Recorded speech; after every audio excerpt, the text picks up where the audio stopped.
What if, walking along a quiet beach, your foot kicked against something half buried in the wet sand, something that wasn't a shell or a stone, but the tarnished curve of ancient metal? You kneel down, your heart starting to beat a little faster, and with your bare hands you brush away the grit to reveal an ornate chest, its lock long since rusted away. With a creak of protesting wood, you lift the lid, and for a single, breathtaking moment, you are the only person in the world who knows what lies inside a glittering hoard of coins, jewels that have not seen the sun for centuries, the tangible proof of a story everyone else had forgotten. That thrill, that electric jolt of discovery, is a feeling that has driven explorers, historians, and dreamers for as long as humans have told stories. It's the promise that just beyond the edge of the map, hidden beneath the waves or deep within a forgotten jungle, something incredible is waiting to be found. And that is the very journey we are setting out on together today. We are about to embark on a grand adventure, a quest to uncover 25 of history's most captivating lost treasures. This isn't just a list, it's an expedition across continents and through time, from the crushing depths of the ocean where Spanish galleons rest with their holds full of gold, to the scorching sands of deserts that have swallowed entire cities whole. We will chase legends of libraries filled with the wisdom of the ancient world, follow the cryptic trails left by master thieves, and investigate the mysterious fates of royal jewels that simply vanished from the historical record. Each of these treasures represents more than just unimaginable wealth. They are frozen moments in time, physical connections to empires that rose and fell, to ambitious voyages that ended in tragedy, and to brilliant minds whose greatest creations were lost to the world. They are the ultimate puzzles, and their stories are some of the most compelling mysteries ever left unsolved. So, prepare to have your curiosity ignited and your sense of wonder restored. This exploration is about the human spirit, our relentless drive to create, to acquire, to explore, and ultimately the strange twists of fate that cause our greatest achievements to disappear. We are going to piece together the clues, examine the historical records, and follow the paths of those who have dedicated their lives to the search.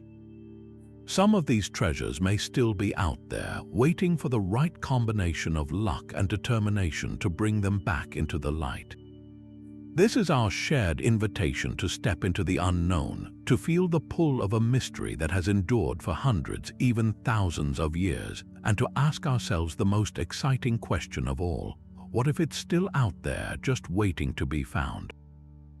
Our journey begins not with a sunken ship or a buried chest of gold, but with an object of divine power and profound mystery, a treasure whose story is woven into the very foundations of faith and history.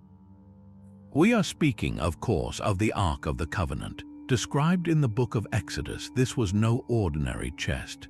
It was a masterpiece of sacred artistry, constructed from acacia wood and overlaid entirely with pure gold. Carried by long poles that slid through golden rings, it was designed to be portable yet untouchable, for it was believed to be the very throne of God on earth. Its lid, known as the mercy seat, was flanked by two magnificent golden cherubim with wings outstretched. But what made the ark truly legendary were the contents it was said to safeguard: the two stone tablets inscribed with the 10 Commandments given by God to Moses on Mount Sinai, a pot of manna from the Israelites' wilderness wanderings, and the staff of Aaron. Its power was both a blessing and a terror. Biblical accounts tell of it leveling mountains, stopping the flow of rivers, and laying waste to entire armies. Yet it also struck dead those who touched it improperly, marking it as an object of immense and dangerous holiness. For centuries, the Ark resided in the heart of Jerusalem, within the inner sanctum of Solomon's temple, a chamber so holy only the high priest could enter, and only once a year. It was the ultimate symbol of God's covenant with his people. Then, around 587 years before the Common Era, the unthinkable happened. The mighty Babylonian Empire under King Nebuchadnezzar laid siege to Jerusalem, breached its walls, and reduced the magnificent temple to rubble. The historical record in the Bible details the plunder of the temple's treasures, listing golden vessels and ornate furnishings that were carried off to Babylon. But curiously, there is no explicit mention of the Ark of the Covenant being taken. It simply vanishes from the pages of history, leaving behind a 2,600-year-old void and a question that has captivated treasure hunters, theologians, and archaeologists ever since. What happened to the Ark? This historical silence has given rise to a spectrum of compelling theories. One long-standing belief is that the Ark was indeed seized and melted down for its priceless gold, its sacred form lost forever to the furnaces of a conquering empire.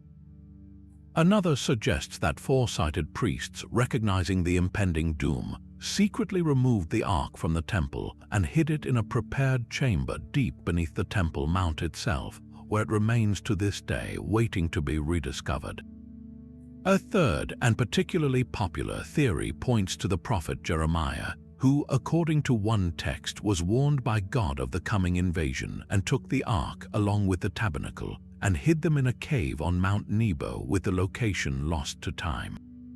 This vacuum of historical fact has been filled by modern quests and extraordinary claims.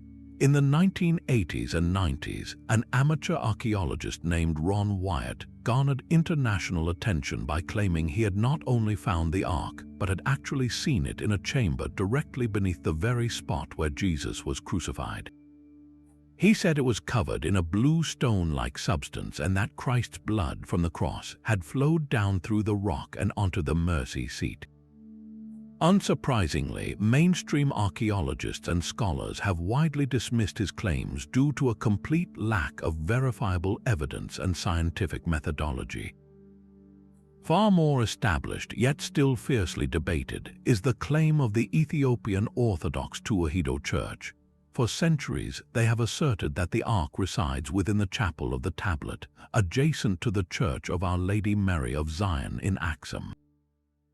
Their tradition holds that it was brought to Ethiopia by Menelik I, the son of King Solomon and the Queen of Sheba, nearly 3,000 years ago. A single monk is appointed as its lifelong guardian, and no one else, not even the country's emperor, is permitted to see it. This claim, while impossible to independently verify, is taken with the utmost seriousness by millions of believers. The enduring search for the Ark of the Covenant is about so much more than finding a priceless golden relic. Its potential discovery would be an event without parallel, a cataclysm at the intersection of archaeology, history, and global religion. For Judaism, it would represent the recovery of the most sacred object from the First Temple, a direct link to the age of prophets and kings. For Christianity, it is a central symbol of God's presence and a key artifact prophesied to reappear in the end times.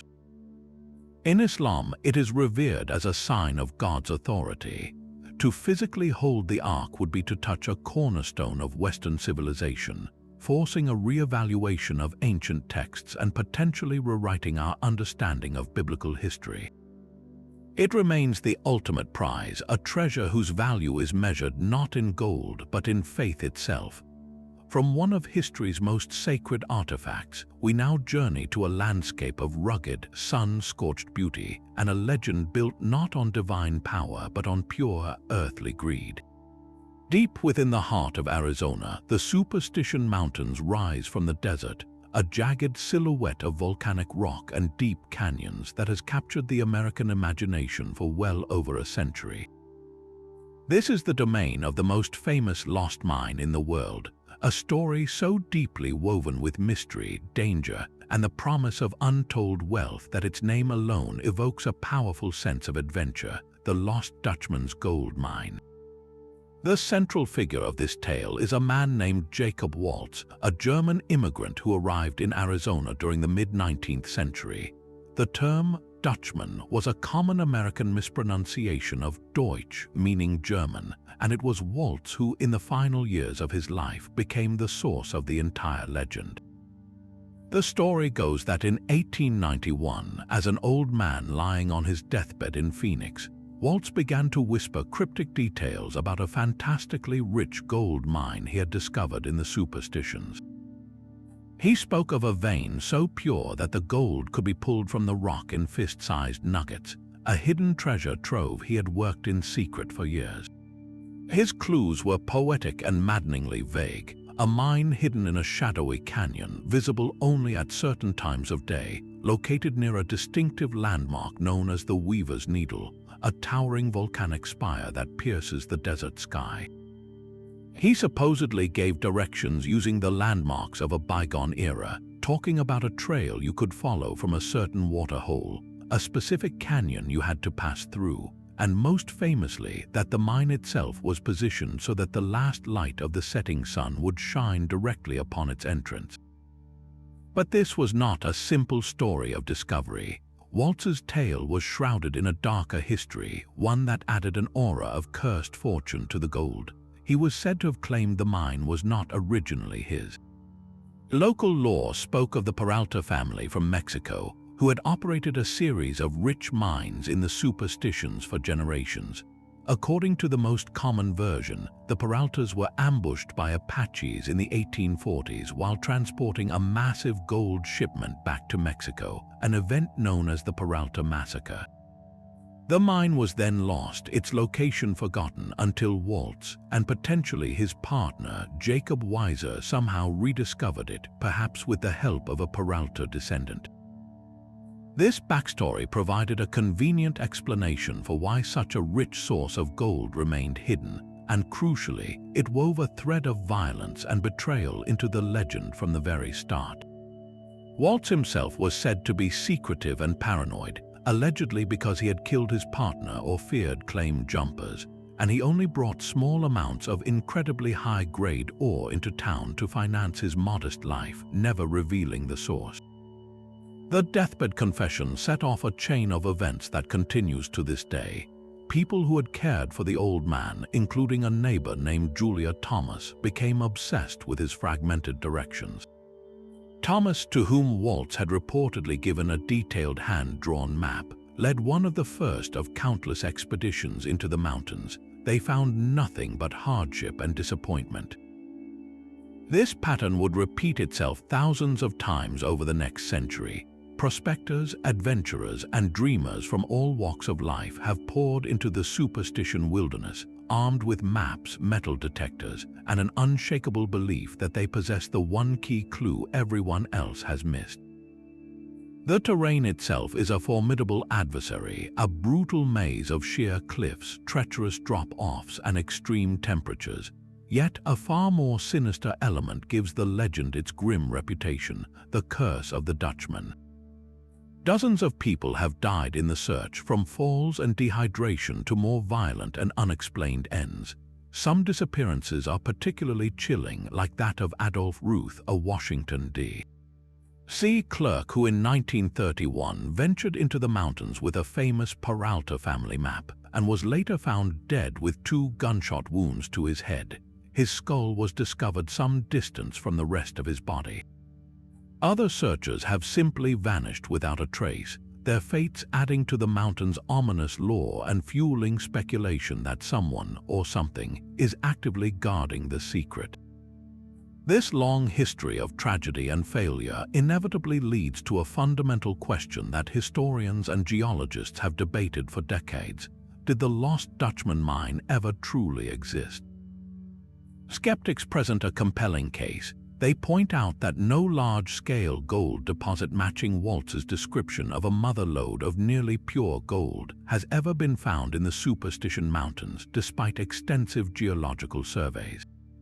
The area is known for small, scattered placer deposits, but nothing that would constitute a mine of such legendary wealth. Many believe the entire story was a fabrication, perhaps concocted by a lonely old man seeking attention, or even a clever hoax perpetrated by Julia Thomas herself, who, after failing to find the mine, reportedly sold maps and clues to other hopefuls. The legend, in this view, is a classic American tall tale, a mirage of wealth shimmering in the desert heat, born from the potent combination of the 19th century gold rush mentality and the human desire for a life-changing fortune. Yet the believers counter with their own evidence. They argue that Waltz did possess tangible gold ore of exceptional quality, which was documented by several people in Phoenix. They suggest that the mine was not a large, obvious vein, but a small, incredibly rich pocket, what prospectors call a bonanza, easily overlooked and even more easily hidden by rockfalls and desert vegetation. The sheer number of deaths and disappearances, they argue, is not a curse but proof that the mine is real and that its secret is dangerously well guarded, either by the harsh environment or by modern claim jumpers who will kill to protect their potential fortune. The legend persists because it offers a powerful, intoxicating possibility that in our modern, mapped-out world, there still exists a place of undiscovered, unimaginable wealth, waiting for one person with the right mix of courage, luck, and intuition to find it. It is a siren song that calls people into the wilderness, a testament to the fact that sometimes the most powerful treasure is not the gold itself, but the relentless, thrilling pursuit of the unknown. From the dry, deadly heat of the Arizona desert, we now travel to a world of opulent tsars and imperial splendor, to a treasure that wasn't mined from the earth, but painstakingly crafted from the very essence of sunlight itself. Imagine an entire room, not of painted walls or simple wallpaper, but of solid amber fossilized tree resin prized for its warm, translucent glow. This was the Amber Room, often called the eighth wonder of the world. Its story begins in the early 18th century in Prussia, where master craftsmen created a series of magnificent amber panels adorned with gold leaf and intricate mosaics of semi-precious stones. In 1716, as a grand gesture of diplomacy, the Prussian King Frederick William I gifted these panels to Russia's Tsar Peter the Great, sealing an alliance against Sweden. The crates of amber were shipped to St. Petersburg, but it was Peter's daughter, the Empress Elizabeth, who truly brought the vision to life. She commissioned the Italian architect Bartolomeo Rastrelli to expand the project, and he orchestrated its installation in the Catherine Palace at Tsarskoye Selo, the imperial retreat outside the city. Over the years, German and Russian artisans expanded the original panels, adding more amber, vast mirrors, and gilded wood carvings until the chamber was a breathtaking, shimmering masterpiece. When completed, it covered over 180 square feet and contained over 6 tons of amber, all illuminated by the light of 576 candles. The effect was said to be magical. The room seemed to radiate its own inner light, a golden, honey-hued space that was the absolute pinnacle of Baroque artistry and a stunning symbol of Russian imperial power. For nearly 2 centuries, the Amber Room stood as a jewel of the Catherine Palace, astonishing visitors and signifying the wealth of the Romanov dynasty. Then, in June of 1941, the tide of war swept into Russia.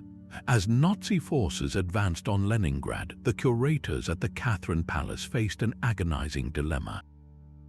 They knew they had to protect the nation's treasures, but the Amber Room was uniquely fragile. Attempts to dismantle it proved disastrous. The dry amber had become brittle with age, and the panels began to crumble at the touch. In a desperate, last-minute effort, the curators tried to conceal the room by covering it with thin wallpaper and muslin, hoping to hide its glorious nature from the invading army. It was a futile hope. When the German Army Group North arrived and took control of the palace, they immediately saw through the simple disguise. The soldiers, under the direction of specialists from the Nazi looting unit known as the Kunstschutz, carefully and with uncharacteristic patience dismantled the entire room over a period of 36 hours. They packed the priceless panels into 27 crates and shipped them west back to the heart of the Reich. By November of 1941, the Amber Room was on public display, reassembled in its stolen glory at Königsberg Castle in East Prussia, a city that is now known as Kaliningrad. For the next few years, the Amber Room remained in Königsberg Castle under the supervision of the castle's director, Dr. Alfred Rode. But as the war turned against Germany, with Allied bombers pounding its cities and the Soviet Red Army advancing relentlessly from the east, the fate of the room became uncertain once more.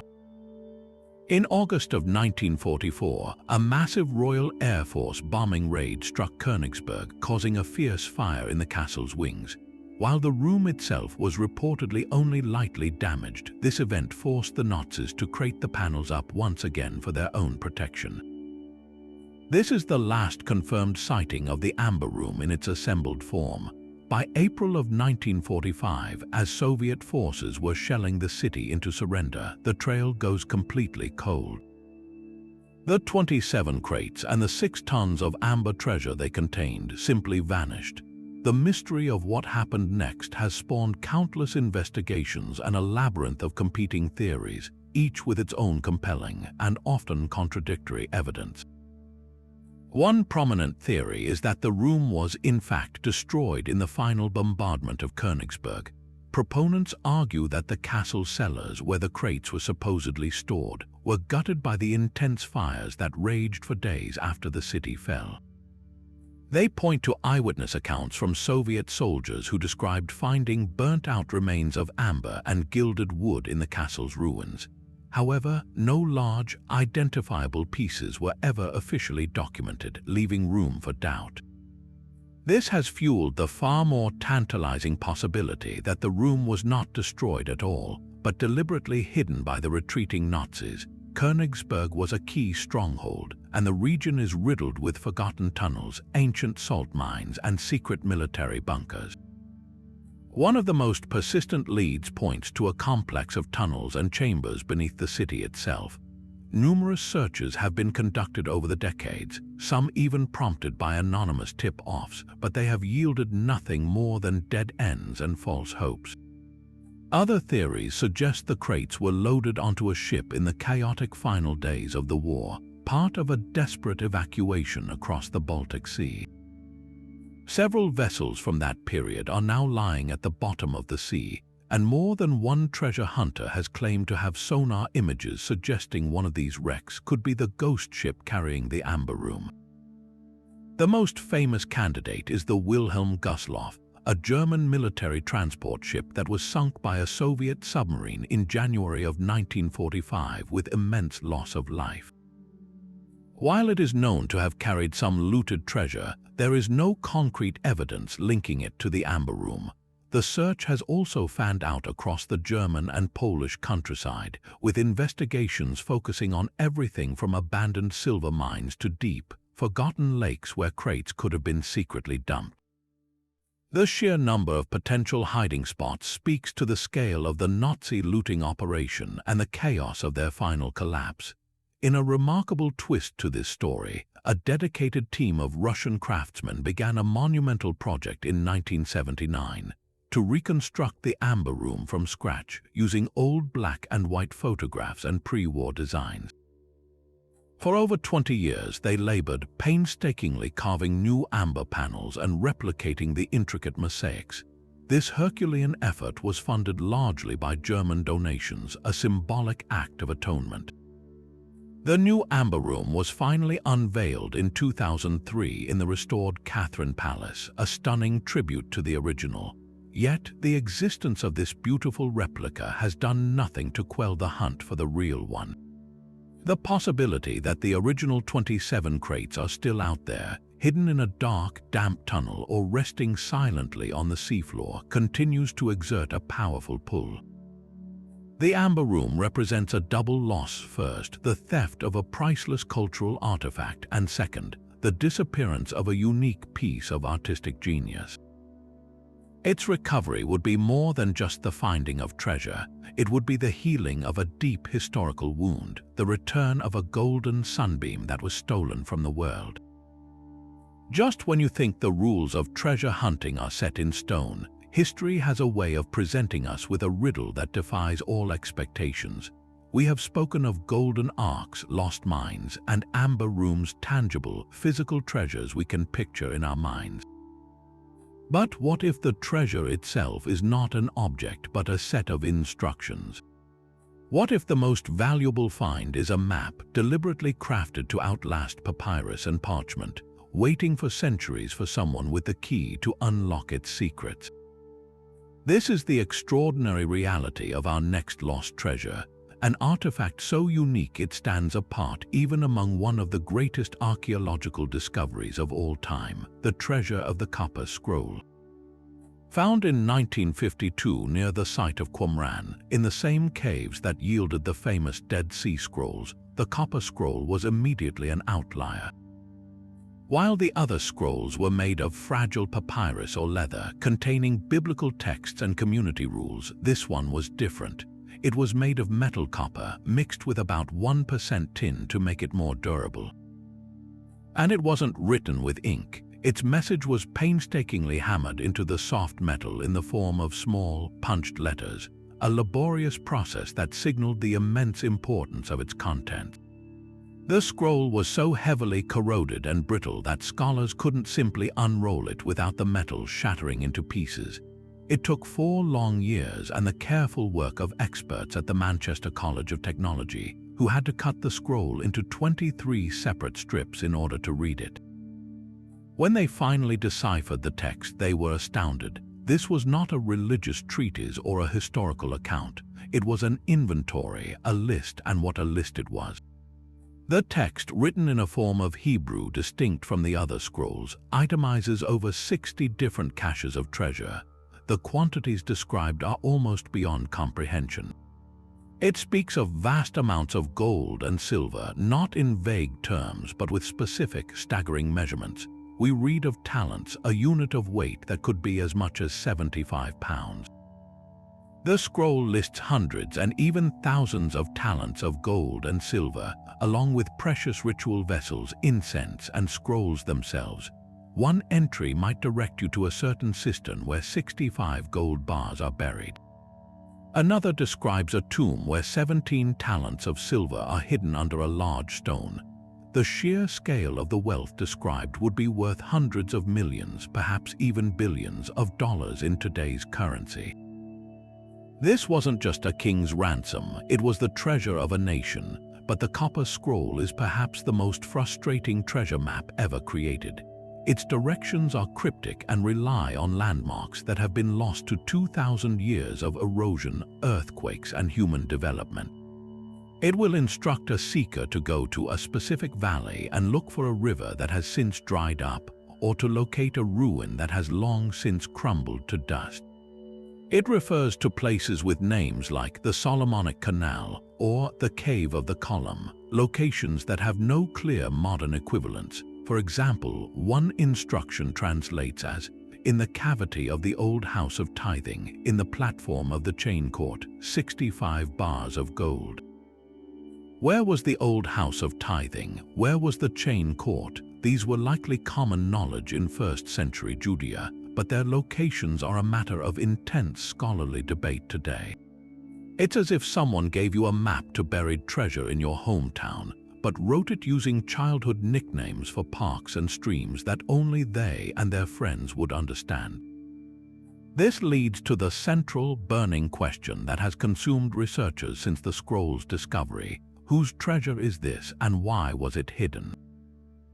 The most widely accepted theory, and certainly the most dramatic, is that the Copper Scroll documents the hidden wealth of the Second Temple in Jerusalem.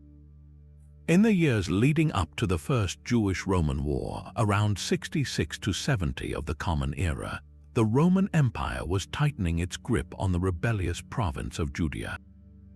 The priests of the temple, seeing the writing on the wall, would have had a powerful incentive to protect the temple's immense treasury from the plundering legions.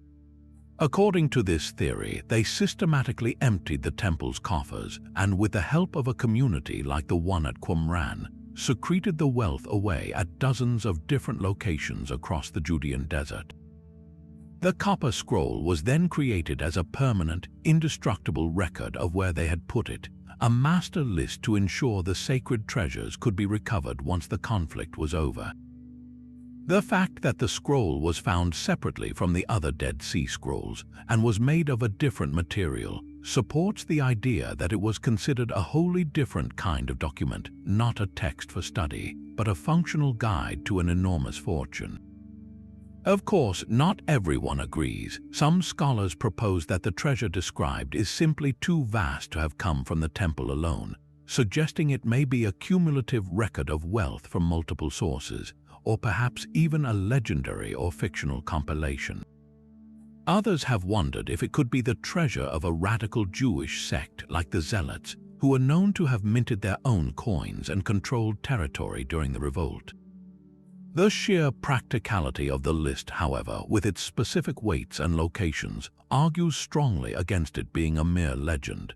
It reads like an accountant's ledger created by people who are methodically and urgently safeguarding real physical objects. This tantalizing possibility has, unsurprisingly, sparked numerous expeditions.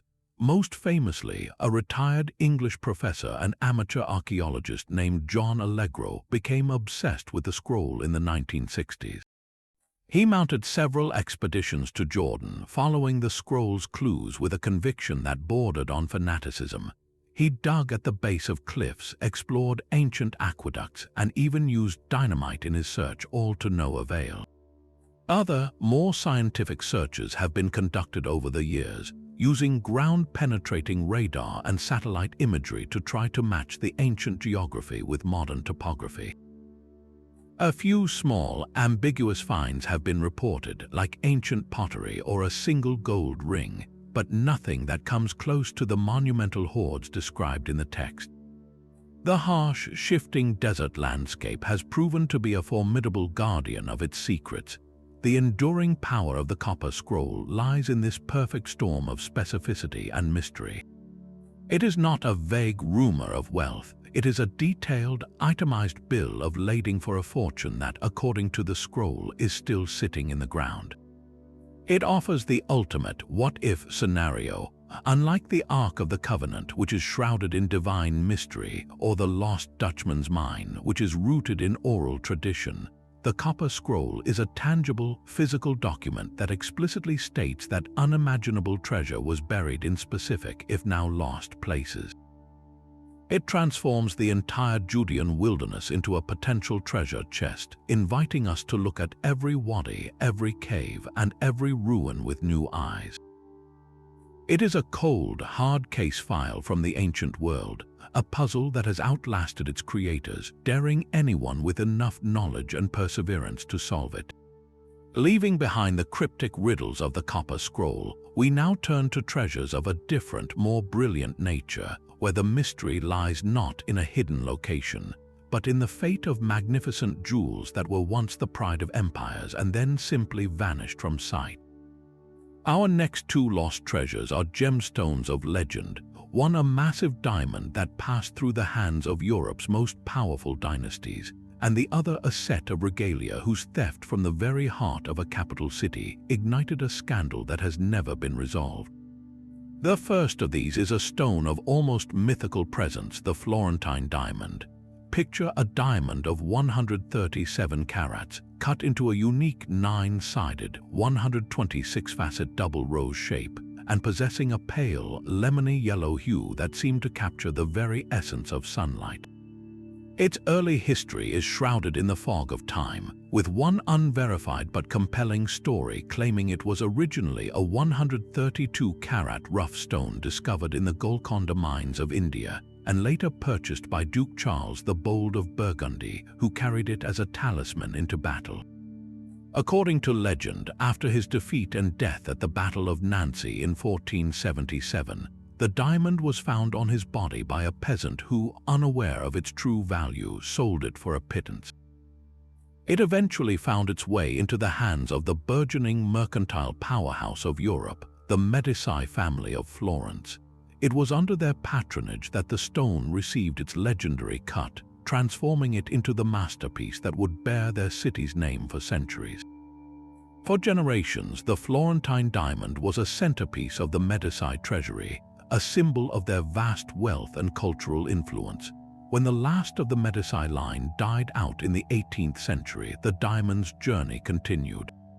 It passed by marriage to the House of Habsburg-Lorraine, the royal family of the Austro-Hungarian Empire. There, it was set into the Grand Ducal Crown of Tuscany and later mounted on an elaborate hat badge, becoming one of the most prized possessions in the imperial collection, kept securely in the Hofburg Palace in Vienna. The diamond's secure existence lasted for over a century, until the cataclysm of the First World War shattered the Austro-Hungarian Empire. In 1918, with the war lost and the empire collapsing, the last Habsburg emperor, Charles I, was forced into exile. In the ensuing chaos, the crown jewels were moved from Vienna to the Swiss border for safekeeping. It is at this precise moment that the Florentine diamond vanishes from all official records. The most persistent theory is that it was taken by the imperial family into exile. Some accounts suggest that Emperor Charles's wife, Empress Zita, personally sewed the diamond into the lining of her clothing as they fled. The family eventually settled in Switzerland, and it is widely believed that the stone was later recut by a master jeweler to disguise its iconic appearance, its magnificent form broken down into several smaller, more anonymous stones that could be sold discreetly to fund the family's life in exile. While smaller yellow diamonds matching a potential recut description have occasionally surfaced on the market, none have ever been definitively linked to the original Florentine. Other, more shadowy theories suggest it was stolen during the transport to Switzerland, or even that it was secretly sold to an American magnate like William Randolph Hearst, vanishing into a private collection forever. The fate of the Florentine diamond remains one of the great unresolved mysteries of the gem world, a royal symbol stripped of its identity and lost to history. From the slow, mysterious fading of a royal gem on the continent, we travel to a brazen and shocking theft that rocked the foundations of a nation. The year was 1907, and the location was Dublin Castle, the very seat of British rule in Ireland. Housed in the castle's Bedford Tower were the Irish crown jewels, the magnificent ceremonial regalia of the Order of St. Patrick. It is crucial to clarify that these were not the crowns and scepters of a monarchy, but the elaborate insignia of an order of chivalry, similar to England's Order of the Garter. The centerpieces were a spectacular diamond star and a magnificent badge, known as the Grand Master's Diamond State Insignia. The star was a piece of stunning craftsmanship, fashioned from 400 Brazilian diamonds arranged in the shape of the Cross of St. Patrick on a background of blue enamel. The badge was even more impressive, featuring a large Brazilian diamond surrounded by 22 large rose-cut diamonds and over 140 smaller brilliant cut stones, all set in silver and backed with green enamel. In today's value, the jewels were worth millions, but their symbolic worth as a representation of British authority in Ireland was incalculable. The theft was as audacious as it was simple. Sometime between June 11th and July 6, 1907, someone used a set of keys to enter the supposedly secure safe room in the Bedford Tower and stole the jewels directly from a locked safe. The discovery sent shockwaves through the British establishment. An investigation was immediately launched, but it quickly spiraled into a morass of scandal, cover-ups, and accusations that reached the highest levels of the Dublin Castle administration. The cast of characters involved was itself a recipe for intrigue. The investigation fell under the purview of the Ulster King of Arms, Sir Arthur Vickers, a man known for his heavy drinking and lax security protocols. He had notoriously allowed a large number of unauthorized people to have access to the keys, which were often left in an unlocked desk drawer. The list of suspects was a who's who of Dublin's elite and included Vickers's own nephew, a known kleptomaniac, Francis Shackleton, the brother of the famed explorer Ernest Shackleton, who was a close friend of Vickers and deeply in debt, and even hints of a homosexual ring within the castle, which at the time was a criminal offense, providing a powerful motive for a cover-up to protect reputations. The official investigation was a spectacular failure.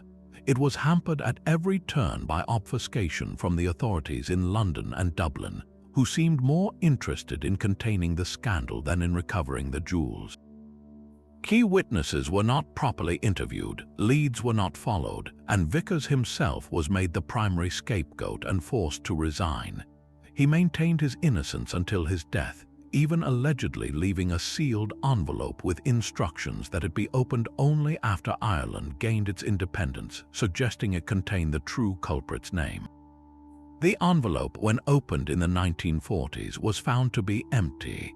The jewels were never recovered, and the case was officially closed without a single arrest. In the decades since, countless theories have emerged. Some believe the jewels were stolen to order for a wealthy, secretive collector abroad. Others suggest they were taken by Irish nationalists to embarrass the British Crown and were either hidden away or dismantled for their stones. There is even a persistent rumor that they were hidden somewhere within Dublin Castle itself, perhaps walled up in a forgotten alcove during the chaotic aftermath of the theft. The theft of the Irish crown jewels remains a perfect, unsolved crime, a story of immense symbolic value, brazen theft, and a scandal so deep it paralyzed an empire's ability to seek justice, leaving behind only the glint of a possibility that these dazzling diamonds are still out there, waiting for their second act. From the locked vaults of European royalty, we now set sail for the high seas, where our next treasure story unfolds not in a desert or a palace, but in the humid, volcanic jungles of a remote Pacific island. This is the legend of the Treasure of Lima, a tale that begins with revolution and ends with one of the most infamous acts of piracy and deceit in maritime history. In the early 1800s, as Spain's colonial empire in South America began to crumble under the weight of revolutionary fervor, the city of Lima in Peru was a powder keg. For nearly 3 centuries, the city's grand cathedral and churches had accumulated a staggering collection of wealth, filled with gold and silver bullion, jeweled religious artifacts, and priceless art donated by the faithful. This was the heart of Spanish power on the continent, and its vaults were overflowing. But by 1820, the revolutionary armies of General José de San Martin were advancing on the city. The Spanish authorities, realizing they were on the verge of losing everything, faced a desperate choice: let the treasure fall into the hands of the rebels or get it out. In a frantic bid to save this immense fortune, the royalist authorities made a fateful decision. They would load the entire treasure onto a single ship and transport it to the safety of Mexico, which was still under Spanish control. The man entrusted with this monumental task was the Viceroy of Peru, José de la Serna. The ship they chartered was not a Spanish galleon, but a British-owned 2-masted merchant brig named the Merry Deer, captained by a man named William Thompson. The sheer scale of the hoard loaded into the ship's hold was almost mythical. Contemporary accounts, while varying, describe a cargo that defies belief.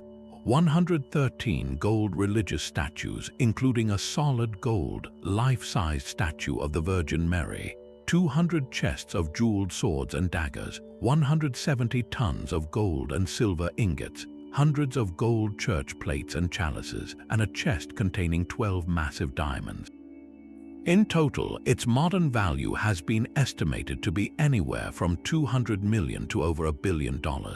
It was, without exaggeration, the consolidated wealth of an empire, all packed into one relatively small vessel.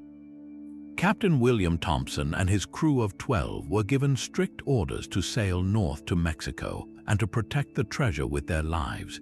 They were also accompanied by a contingent of Spanish soldiers and priests to ensure there was no deviation from the plan.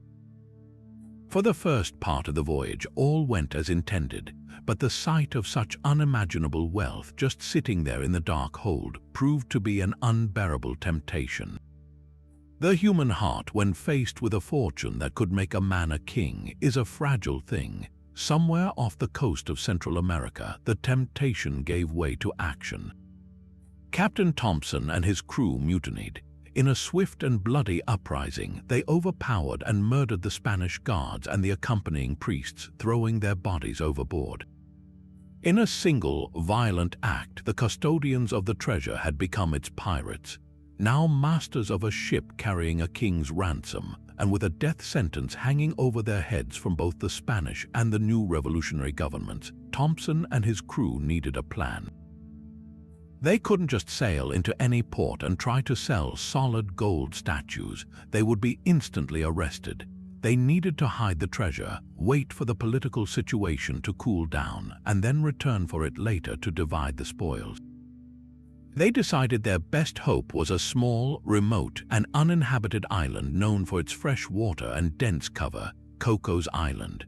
Located about 340 miles off the Pacific coast of Costa Rica, Cocos was the perfect pirate's nest, a rugged, volcanic island shrouded in mist and rainforest with countless hidden coves and waterfalls.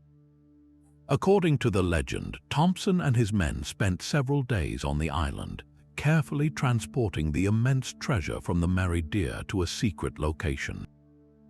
They are said to have buried it deep within a cave behind a waterfall, a detail that would become a central part of the treasure hunting lore for the next 2 centuries.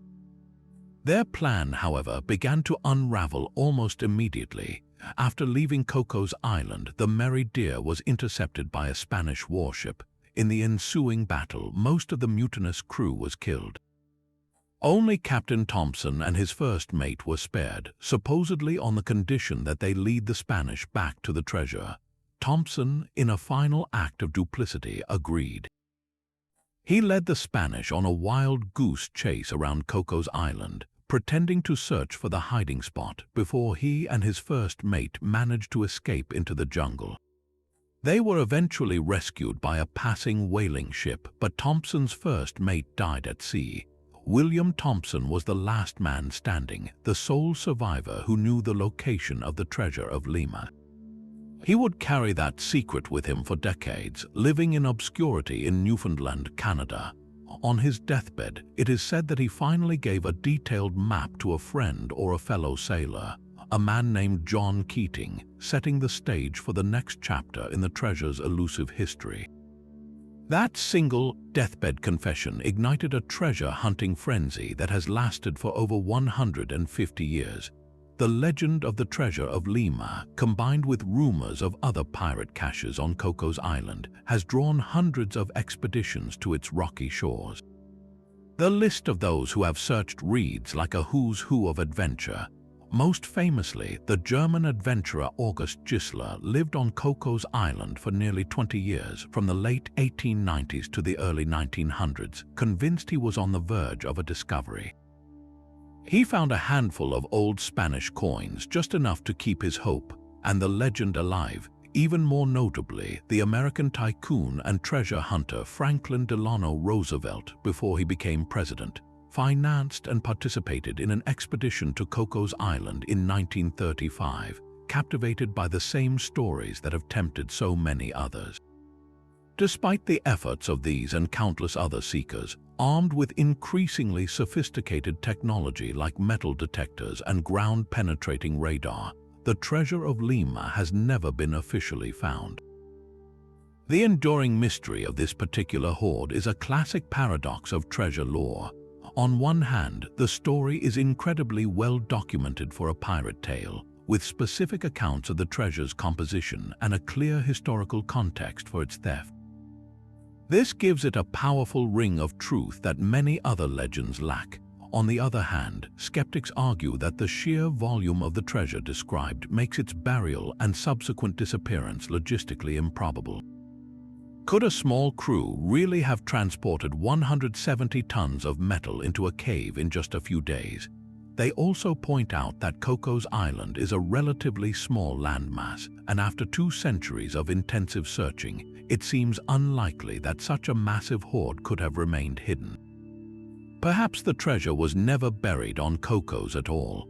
Some theories suggest Thompson and his crew divided a portion of it and scattered, or that he lied about the burial location to save his own life, and the treasure was actually offloaded elsewhere or even lost at sea.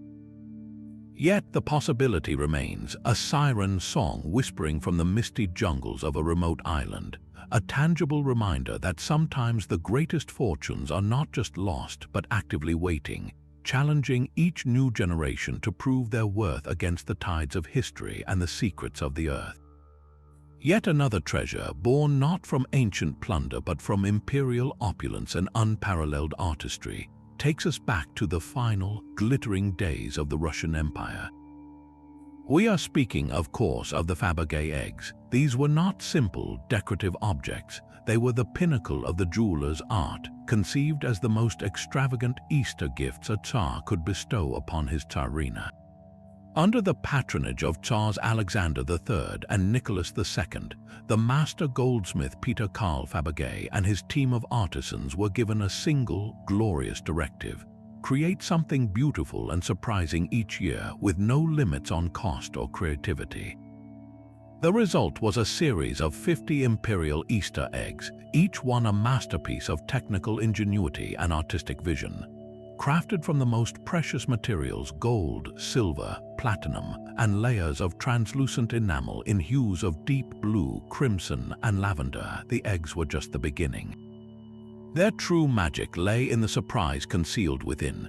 When opened, these orbs revealed miniature mechanical wonders: a tiny, perfect replica of the Gatchina Palace, a working model of the Trans-Siberian Railway train, a miniature gold screen with portrait miniatures of the royal family, or a singing bird automaton that would emerge, flap its wings, and trill a melody.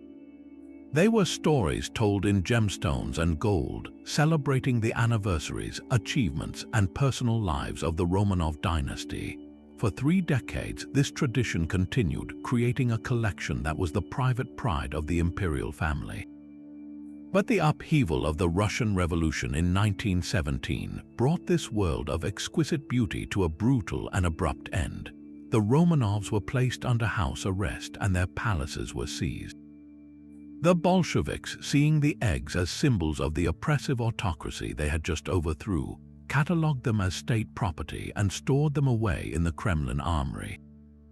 In the years that followed, as the new Soviet government desperately needed hard currency to fund its industrialization and 5-year plans, Stalin's regime made a calculated decision to sell off these Tsarist baubles through a variety of art dealers, most notably the firm of La Ferrière in Moscow and later the American entrepreneur Armand Hammer. A number of the eggs were sold to wealthy Western collectors throughout the 1920s and 30s.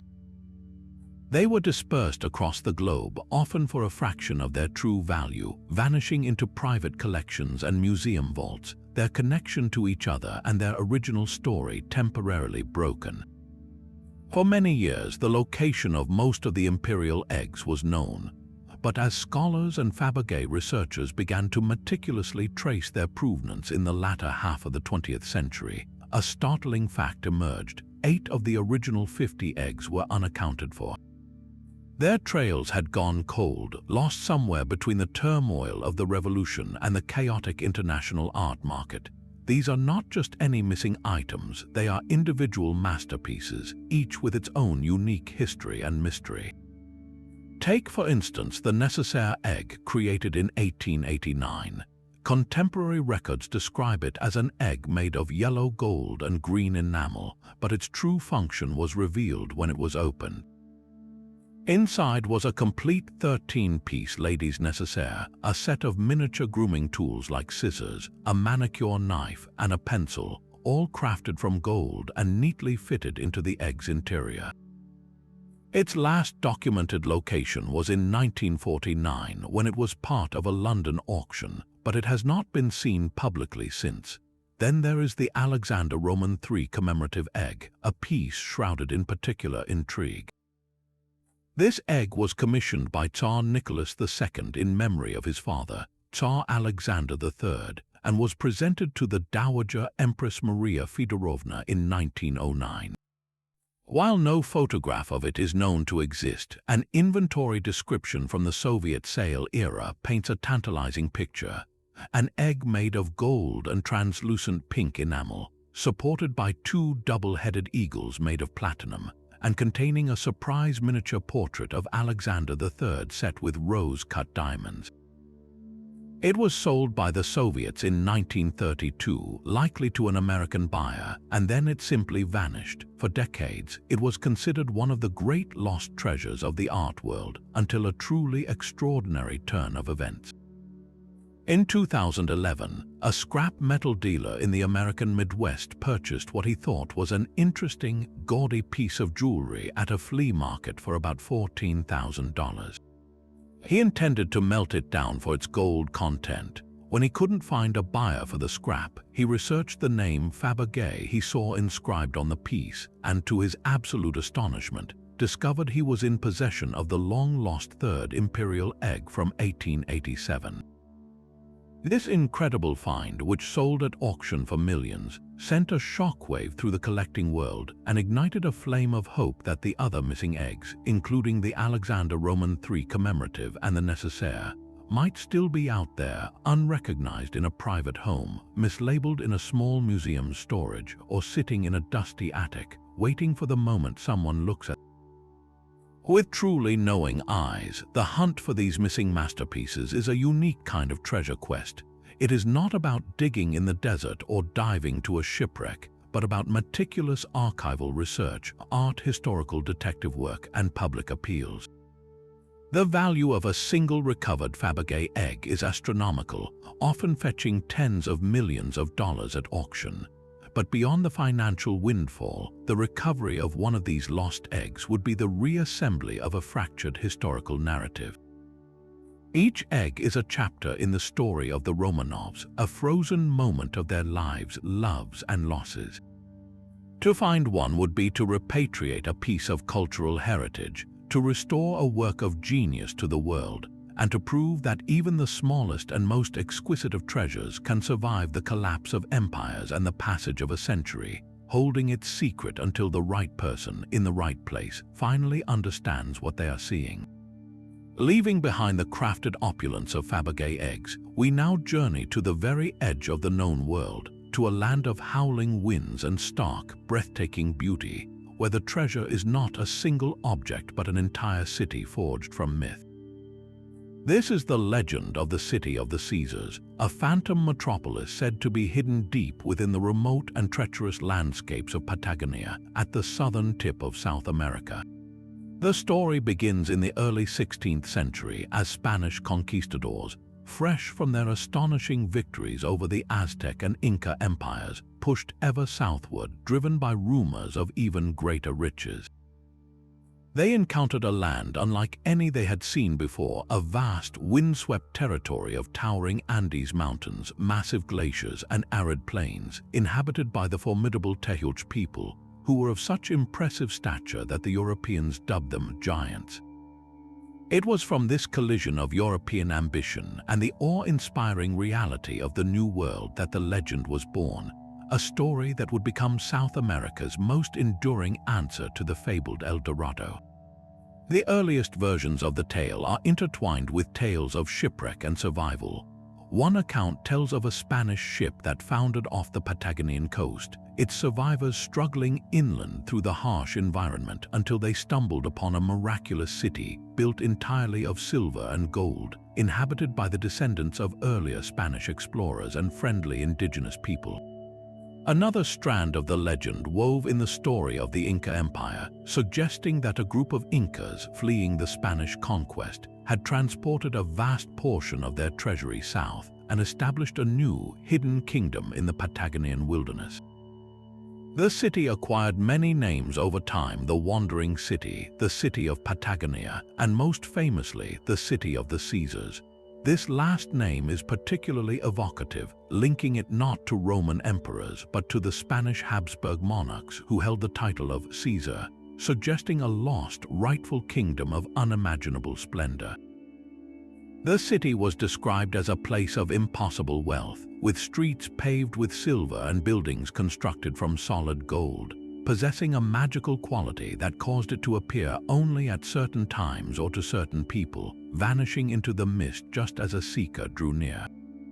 What makes this legend so compelling is that it was not merely a campfire story. It was fueled by the first-hand accounts of several early explorers. Perhaps the most famous of these was the Spanish navigator Francisco de Hoses, who in 1526 reportedly saw signs of a great civilization from his ship. Even more influential was the tale of the Jesuit priest Father Mascati, who in the late 1600s ventured into Patagonia on a missionary expedition and returned with claims of having seen the Golden City from a distance, speaking of its shimmering spires.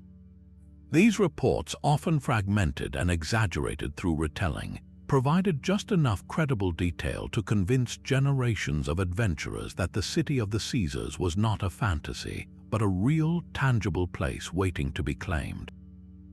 The Spanish crown, always hungry for new sources of revenue, even sponsored official expeditions to locate it, pouring resources into the search for a phantom. The persistence of the legend for over 4 centuries speaks to the power of Patagonia itself. This is a region that, until very recently, remained one of the last blank spaces on the map, a vast and largely uncharted wilderness. Its extreme geography, with impenetrable forests, jagged mountain ranges, and massive ice fields, acted as a natural fortress, protecting its secrets and fueling the imagination. Any strange rock formation glimpsed through the fog, any unusual mineral gleam in a riverbed could be reinterpreted as evidence of the lost city. The legend evolved to suit the times. For the conquistadors, it was a city of gold, but for later explorers, it became a utopia, a peaceful kingdom free from the greed and corruption of the old world. This adaptability allowed the city of the Caesars to outlive other colonial myths, transforming from a target for plunder into a symbol of a pure, unspoiled land. In the modern era, the search has continued, albeit with different tools. Treasure hunters and amateur archaeologists have scoured the Andes, particularly around the area of Nahuel Huapi Lake in Argentina, a location frequently mentioned in the old tales. They point to unusual archaeological sites like the so-called Patagonian Stonehenge, a formation of massive standing stones that some believe is a remnant of the lost city. Others have searched for caves rumored to be filled with Inca gold, following old indigenous maps and oral histories. Yet despite these efforts, no definitive proof has ever been found. No golden spires, no silver-paved streets. The scientific consensus is that the city of the Caesars is exactly what it appears to be. A magnificent legend, a product of wishful thinking, cultural misunderstanding, and the human need to believe that in the world's last great wildernesses, something truly miraculous is still possible. It is a story woven from the very fabric of exploration, a testament to the fact that sometimes the greatest treasure a land can offer is not gold or diamonds, but the endless, captivating mystery of what might be hidden just beyond the next mountain range. From the mythical golden cities of Patagonia, we now plunge into the very real, deep blue waters of the Caribbean, where history, treasure, and international law collide over one of the most valuable shipwrecks ever discovered. This is the saga of the Spanish galleon San Jose. Launched in 1698, the San Jose was a 64-gun, 3-masted galleon that served as the flagship of the Spanish Tierra Firme fleet, a vital armada tasked with a singular, crucial mission: to transport the wealth of the New World back to the treasury of King Philip V of Spain. The ship's final voyage began in 1708, a time when Spain was deeply embroiled in the War of the Spanish Succession, fighting against an alliance that included Great Britain.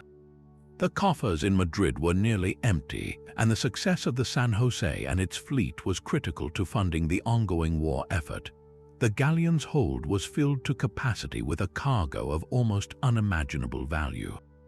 Official manifests and contemporary accounts describe a fortune that included 11 million gold pesos, a vast quantity of silver coins and ingots, and a spectacular haul of emeralds from the Muso mines in Colombia, some of the finest in the world.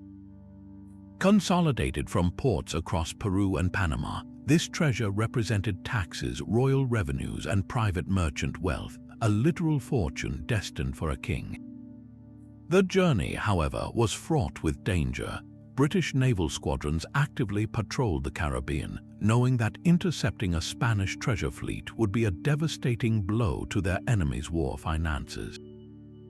On June 8, 1708, off the coast of Cartagena in modern-day Colombia, the San Jose and its fleet were spotted by a British squadron of 4 ships commanded by Commodore Charles Wager. What followed was a fierce and chaotic nighttime battle. Wager's flagship, the HMS Expedition, engaged the San Jose directly. The exact sequence of events remains debated, but the outcome was catastrophic. A tremendous explosion tore through the Spanish galleon, likely when a British cannonball ignited its gunpowder store. The San Jose was ripped apart and sank almost instantly, taking its immense treasure and nearly all 600 souls aboard to the bottom of the sea. Only a handful of crew members survived. For Commodore Wager, it was a bitterly missed opportunity. For Spain, it was a financial and human tragedy that crippled its war efforts and cemented the San Jose's place as the holy grail of shipwrecks. For more than 3 centuries, the wreck of the San Jose lay undiscovered, its precise location a secret guarded by the deep sea. The lure of its treasure, however, never faded. The search for the galleon became an obsession for treasure hunters, historians, and governments alike. The challenge was immense. The search area covered hundreds of square miles of ocean floor. One of the most prominent modern seekers was the American-based salvage company Sea Search Armada, or SSA, which claimed to have located the wreck area in the early 1980s. This claim ignited a decades-long legal war with the Colombian government over the rights to any potential recovery. Colombia argued the wreck was found in its territorial waters and was thus national patrimony, while SSA demanded a 50-50 split as the finders. The legal battles raged in Colombian and American courts, creating a stalemate that froze any recovery efforts for years. Then, in 2015, a dramatic breakthrough occurred. The Colombian government, under President Juan Manuel Santos, announced that their navy, working with a team of international scientists from the Woods Hole Oceanic Institution and using a state-of-the-art autonomous underwater vehicle, had positively identified the San Jose. They had found the wreck at a depth of over 600 meters, a site littered with distinctive bronze cannons engraved with dolphins, which perfectly matched the historical record of the San Jose's armament. The discovery was hailed as a monumental achievement for archaeology and for Colombia, but finding the wreck was only the beginning of a new, even more complex saga. The discovery immediately triggered a fierce international dispute over who rightfully owns the treasure, a conflict that remains unresolved today. The government of Spain quickly asserted its claim, arguing that the San Jose was a Spanish naval vessel on a state mission, and that the remains of the hundreds of Spanish sailors aboard make it a maritime gravesite protected by sovereign immunity under international law. They have insisted that any recovery must be a joint archaeological endeavor and that the wreck and its contents are Spanish state property. On the other side, the Colombian government maintains that the wreck, found within its 200-mile exclusive economic zone, is an integral part of its national cultural heritage. They have framed the project not as a treasure hunt, but as a scientific mission to create a museum and preserve the historical legacy of the colonial era. Further complicating the matter are the persistent claims from the SSA Salvage Company, which is still pursuing billions of dollars in compensation through international arbitration, arguing Colombia is unlawfully seizing property they first located. This multi-sided legal battle raises profound questions that extend far beyond the San Jose. At its heart, it is a conflict over the very soul of maritime archaeology. Is this sunken galleon a trove of treasure to be monetized, or is it an underwater museum, a protected historical site that can teach us invaluable lessons about trade, warfare, and life in the 18th century? The potential value of the cargo, estimated by some to be as high as $17 billion, ensures that commercial interests will remain intensely focused on the site. There are also ethical considerations regarding the final resting place of the hundreds of sailors who perished in the explosion. The technological challenge of a careful archaeological recovery at such a depth is immense and incredibly expensive, requiring robotic submersibles and methods that preserve the context of every artifact, a process far removed from the classic image of treasure hunters raising chests of gold. The story of the San Jose is no longer a simple tale of a lost ship. It has become a 21st century test case for how the world decides to handle the countless other historic wrecks that still dot the ocean floor, balancing the undeniable allure of gold and emeralds against the imperative to protect our shared human history. From the sunken gold of the Spanish Main, we now turn our attention to a treasure of a very different kind, one whose value is measured not in precious metals but in priceless knowledge. Tucked away within the lore of one of the world's most formidable fortresses lies the legend of the Lost Library of the Moscow Tsars, a collection often called the Library of Ivan the Terrible. The story begins with a marriage that would change the course of Russian history. In 1472, Ivan III, Grand Prince of Moscow, sought to elevate his realm's status and solidify its claim as the successor to the fallen Byzantine Empire. To do this, he married Sophia Palaeologina, the niece of the last Byzantine emperor. Sophia arrived in Moscow from Rome, where she had lived under the protection of the Pope, and she did not come empty-handed. Her dowry was said to include something far more valuable than gold, a vast collection of ancient Greek and Latin manuscripts. These weren't just any books, they were priceless original texts and scrolls salvaged from the great libraries of Constantinople before it fell to the Ottoman Turks in 1453. The collection was rumored to contain lost works by Aristotle and Plato, historical chronicles of antiquity, scientific treatises, and perhaps even the legendary library of the Byzantine emperors themselves, a treasure trove of classical knowledge that had largely been lost to Western Europe during the Middle Ages. This magnificent collection, according to the legend, was then inherited and expanded by Sophia's grandson, the infamous Ivan IV, known to history as Ivan the Terrible.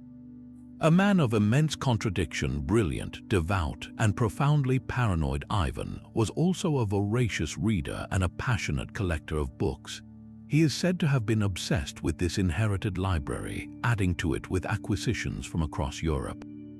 But as his reign descended into the dark violence of the Oprichnina and his paranoia grew, he became determined to protect his most prized possession from the world. The story goes that he ordered the entire collection to be secured in a secret, fortified chamber, a hidden cellar or tunnel system deep beneath the Moscow Kremlin. The librarians and masons who built this secret vault were allegedly sworn to secrecy, and some accounts chillingly suggest they were then executed to ensure the library's location died with them. When Ivan died in 1584, the library and the immense knowledge it contained seemingly vanished from all records, becoming a ghost in the annals of history. The first serious search for the library began in the 18th century, sparked by a tantalizing rumor. A diarist named Johann Werner Paus, who served in Moscow, wrote about a mysterious encounter where a group of drunken nobles showed him a hidden, book-filled cellar beneath the Kremlin, a story that, while unverifiable, set imaginations alight. The search truly gained momentum in the 19th century when a Russian scholar and archaeologist, Professor Ivan Zablin, began a systematic investigation. He was convinced the library was real and that it was hidden somewhere in the Kremlin's labyrinthine foundations. His work, along with that of others, pointed to a specific area, the secret passages and chambers beneath the armory building. Expeditions were launched, cellars were excavated, and walls were tapped for hollow sounds, but the sheer scale and complexity of the Kremlin's subterranean world, a multi-layered warren of passages from different centuries, made the task nearly impossible. The search was further complicated by the water table from the nearby Moscow River, which had flooded many of the lower chambers over the centuries, potentially sealing them under layers of silt and mud. In the Soviet era, the quest took on a new quasi-scientific character. When the Bolsheviks moved the Soviet government to the Kremlin, the search was put on hold, but it never truly died. In the 1930s, during Stalin's massive reconstruction of Moscow, including the building of the metro, archaeologists were given a unique opportunity to examine the ground beneath the city. While they discovered many historical artifacts and confirmed the existence of extensive underground networks, no trace of the library was found. A particularly intriguing modern effort involved the use of ground-penetrating radar in the 1990s. A team led by a geophysicist claimed to have identified several large, hollow, man-made cavities deep beneath the Kremlin's foundations, spaces that did not correspond to any known basements or tunnels. The team was convinced one of these anomalies, located at a depth of nearly 60 feet, could be the long-lost library chamber. However, gaining permission to conduct invasive excavations in the heart of Russia's seat of power proved politically impossible, and the mystery of those subterranean voids remains just that, a mystery. The debate over the library's very existence is as deep as the supposed vaults that hold it. Skeptics, including many mainstream historians, present a compelling case. They point out that there is no definitive mention of the library in any of the extensive inventories of Ivan the Terrible's property made after his death. If the collection was so vast and important, why would it not be listed alongside his crowns, regalia, and other treasures? They argue that the legend likely grew from a kernel of truth, that Sophia did bring some books with her, but that this private collection was dispersed, decayed, or simply destroyed in one of the many fires that ravaged Moscow over the centuries. The story, they suggest, is a powerful national myth, a way for Russia to claim a direct and tangible link to the intellectual glory of classical antiquity, positioning itself as the true heir to Rome and Constantinople. Believers, however, counter with their own arguments. They suggest that the very absence of the library from official records is proof of its secret nature. A paranoid ruler like Ivan the Terrible would have gone to great lengths to keep his most valuable treasure off the books, both literally and figuratively. They also point to circumstantial but intriguing evidence, such as Ivan's own correspondence with European scholars, where he demonstrates a knowledge of classical texts that would have been rare in Muscovy at the time, suggesting he had access to a unique source of information. The persistence of the rumor for over 4 centuries and the numerous credible sightings and leads from different eras cannot be entirely dismissed as mere fantasy. The potential discovery of the lost library would be an event of unparalleled intellectual significance. To recover lost plays of Sophocles, unknown dialogues of Plato, or the complete histories of Rome would fundamentally reshape our understanding of the ancient world and the flow of knowledge into the modern era. It represents the ultimate historical what if, a silent repository of wisdom that may still lie entombed beneath the feet of one of the world's most powerful governments, a treasure of the mind whose value truly is beyond all the gold of the San Jose. And so we come to a treasure steeped not just in gold, but in faith, conspiracy, and one of the most dramatic downfalls in medieval history, the legendary lost treasury of the Knights Templar. To understand the mystery, we must first appreciate the sheer scale of their power. Founded in the early 12th century to protect Christian pilgrims traveling to the Holy Land, the Knights Templar quickly evolved into something far greater than a band of warrior monks. Through a revolutionary system of banking, they became the financial engine of Europe. A merchant or nobleman could deposit funds at a Templar preceptory in London and, using a coded letter of credit, withdraw that same amount in Jerusalem, a service that made them indispensable to kings and popes. Donations of land, money, and treasures poured in from devout supporters across the continent.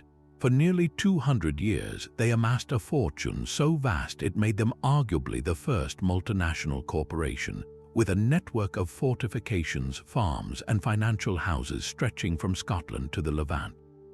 This immense power and wealth inevitably bred envy and fear, and they found their most dangerous enemy in King Philip IV of France, a monarch famously known as Philip the Fair.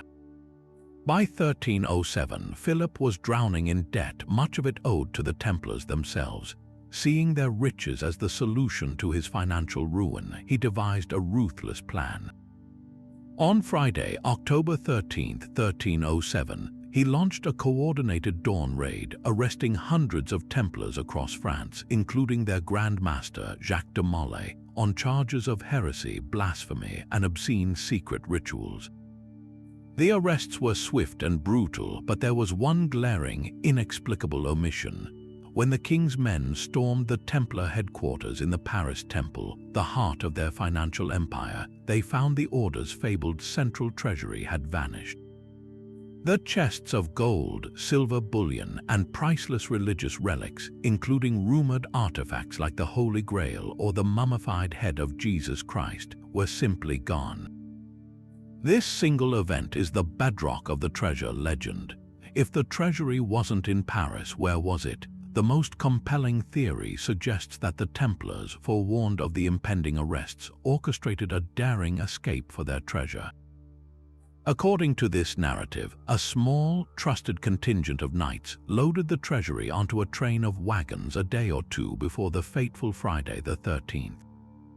Under the cover of darkness, they are said to have slipped out of Paris, heading for the coast. Their ultimate destination remains one of history's great riddles, but two locations have captured the lion's share of the speculation. The first is Rosslyn Chapel in Scotland, a masterpiece of medieval stonework founded in the mid-15th century by the Sinclair family, a lineage with long-standing ties to the Templar order. The chapel is a labyrinth of intricate carvings, many of which are interpreted as hidden Templar symbolism, from depictions of the so-called Green Man to corn stalks that some suggest indicate a pre-Columbian connection to the New World. For centuries, treasure hunters have scoured the chapel's crypts and secret passages, convinced the lost treasury lies concealed within its foundations, perhaps even holding the lost Ark of the Covenant or the Holy Grail itself. The second, and perhaps even more famous, candidate is the Oak Island Money Pit in Nova Scotia, Canada. The story here begins in 1795, when a group of teenagers discovered a peculiar man-made depression on the island. As they dug, they uncovered a complex, booby-trapped shaft with platforms of oak logs every 10 feet, layers of charcoal and putty, and a mysterious stone inscribed with cryptic markings. For over 2 centuries, this money pit has consumed the fortunes and lives of countless searchers, yielding tantalizing but ambiguous clues like a fragment of parchment and traces of gold, yet never revealing its core secret.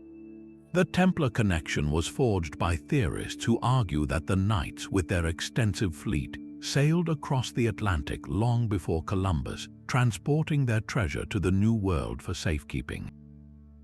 They point to the intricate engineering of the pit, which some believe is consistent with Templar mining and military engineering techniques, and to various pieces of evidence like a carved stone cross found on the island. The legend posits that the treasure was buried in this incredibly complex shaft, protected by a clever flood tunnel system that links the pit to the ocean, ensuring that any unauthorized digger would have their work flooded by seawater. Of course, these romantic theories are met with robust skepticism from historians. The mainstream historical view is that the Templar wealth, while significant, was not a single, centralized hoard of unimaginable treasure. Much of their assets were tied up in land, buildings, and financial instruments. When the order was dissolved, these assets were largely seized and transferred to their rivals, the Knights Hospitaller. Any liquid wealth in the Paris Temple, skeptics argue, was likely seized by King Philip and simply not recorded, used to pay off his debts discreetly. They see the legend of the smuggled treasure as a later invention, a romantic myth that grew in the centuries after the order's dissolution, fueled by secret societies like the Freemasons who later adopted Templar imagery and symbolism. The mysteries of Rosslyn Chapel and Oak Island, they contend, are just that, mysteries, but not necessarily ones connected to a band of persecuted knights from the 14th century. Yet the legend endures with a power that defies purely academic dismissal. The story of the Knights Templar has everything a great treasure mystery needs: a noble order brought down by a tyrant's greed, a daring midnight flight, and the promise of sacred relics and boundless wealth hidden in plain sight or across the sea. It speaks to a deep-seated belief that an organization as powerful and sophisticated as the Templars would not have gone down without a fight, that they would have had a contingency plan to protect their most sacred and valuable possessions. This narrative continues to fuel modern treasure hunts, from the high-tech excavations still underway on Oak Island to the countless hours spent by researchers decoding the stone carvings of Rosslyn and other Templar sites across Europe. The lost treasury of the Knights Templar is more than a hunt for gold. It is a quest for a lost chapter of history, a pursuit that keeps the memory of these warrior bankers alive and challenges us to question the official record, wondering if the truth is still out there, waiting to be unearthed from beneath an ancient chapel or at the bottom of a flooded pit. From the vaults of European knights and sunken galleons, we now journey to the land of the rising sun, where a lost treasure embodies not just material wealth, but the very soul of a nation's warrior spirit and artistic genius. This is the story of the Honjo Masamune, a sword revered not merely as a weapon, but as a sacred object of unparalleled beauty and spiritual power. To understand its significance, one must first appreciate the man who forged it, Goro Nudo Masamune, who worked in the late 13th and early 14th centuries. Masamune is not just a name in Japan, he is a legend, a figure whose skill is considered the absolute pinnacle of the swordsmith's art. His blades are spoken of in near-mythical terms, celebrated for a unique combination of peerless sharpness, breathtaking resilience, and an almost supernatural beauty.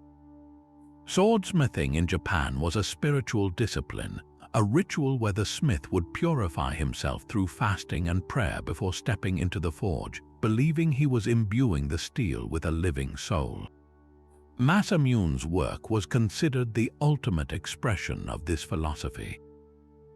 His swords were said to possess a perfect, harmonious temper line along the blade's edge, known as the hamon, which was not just a visual marker but the physical proof of a complex differential hardening process that gave the blade a razor-sharp, hard edge welded to a softer, more flexible spine, making it virtually unbreakable in combat. The specific sword known as the Honjo Masamune takes its name from one of its early owners, a general named Honjo Shigenaga. In the 16th century, during a fierce battle, an enemy warrior struck Shigenaga's helmet with such force that the blow was said to have cleaved it in two. The sword that delivered this strike, a Masamune blade, was left embedded in the broken helmet. When Shigenaga survived, he took the sword as his prize, and its fame grew from that legendary incident. But its true historical importance came from its subsequent journey. The Honjo Masamune was passed down through the generations, eventually becoming a symbol of the shogunate itself, the military dictators who ruled Japan for centuries.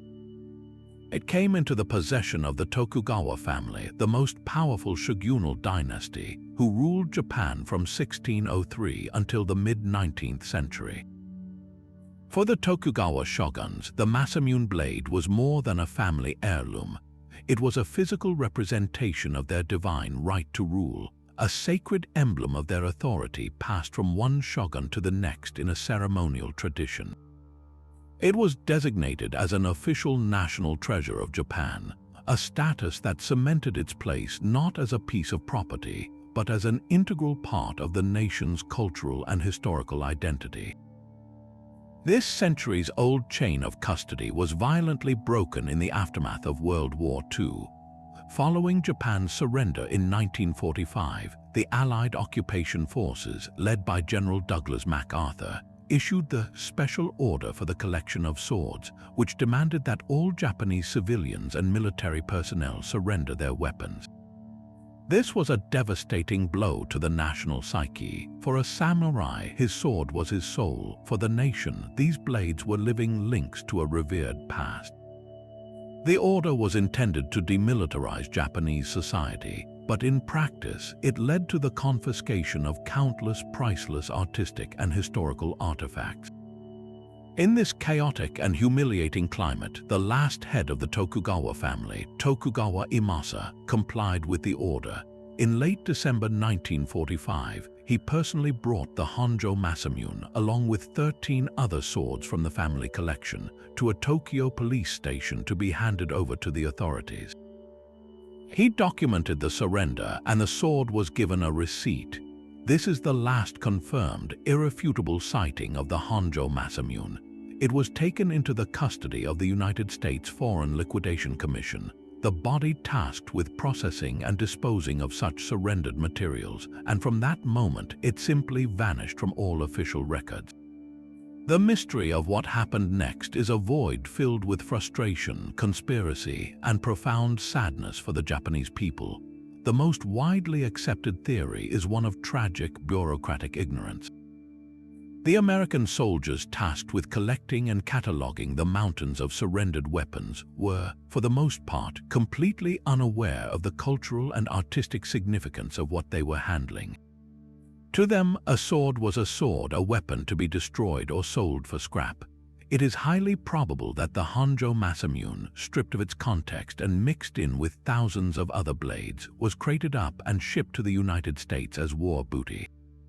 Some believe it may have been sold for a pittance to a private collector who had no idea of its true identity, while others fear it was simply melted down for its steel in a scrapyard, its legendary form lost forever in a furnace.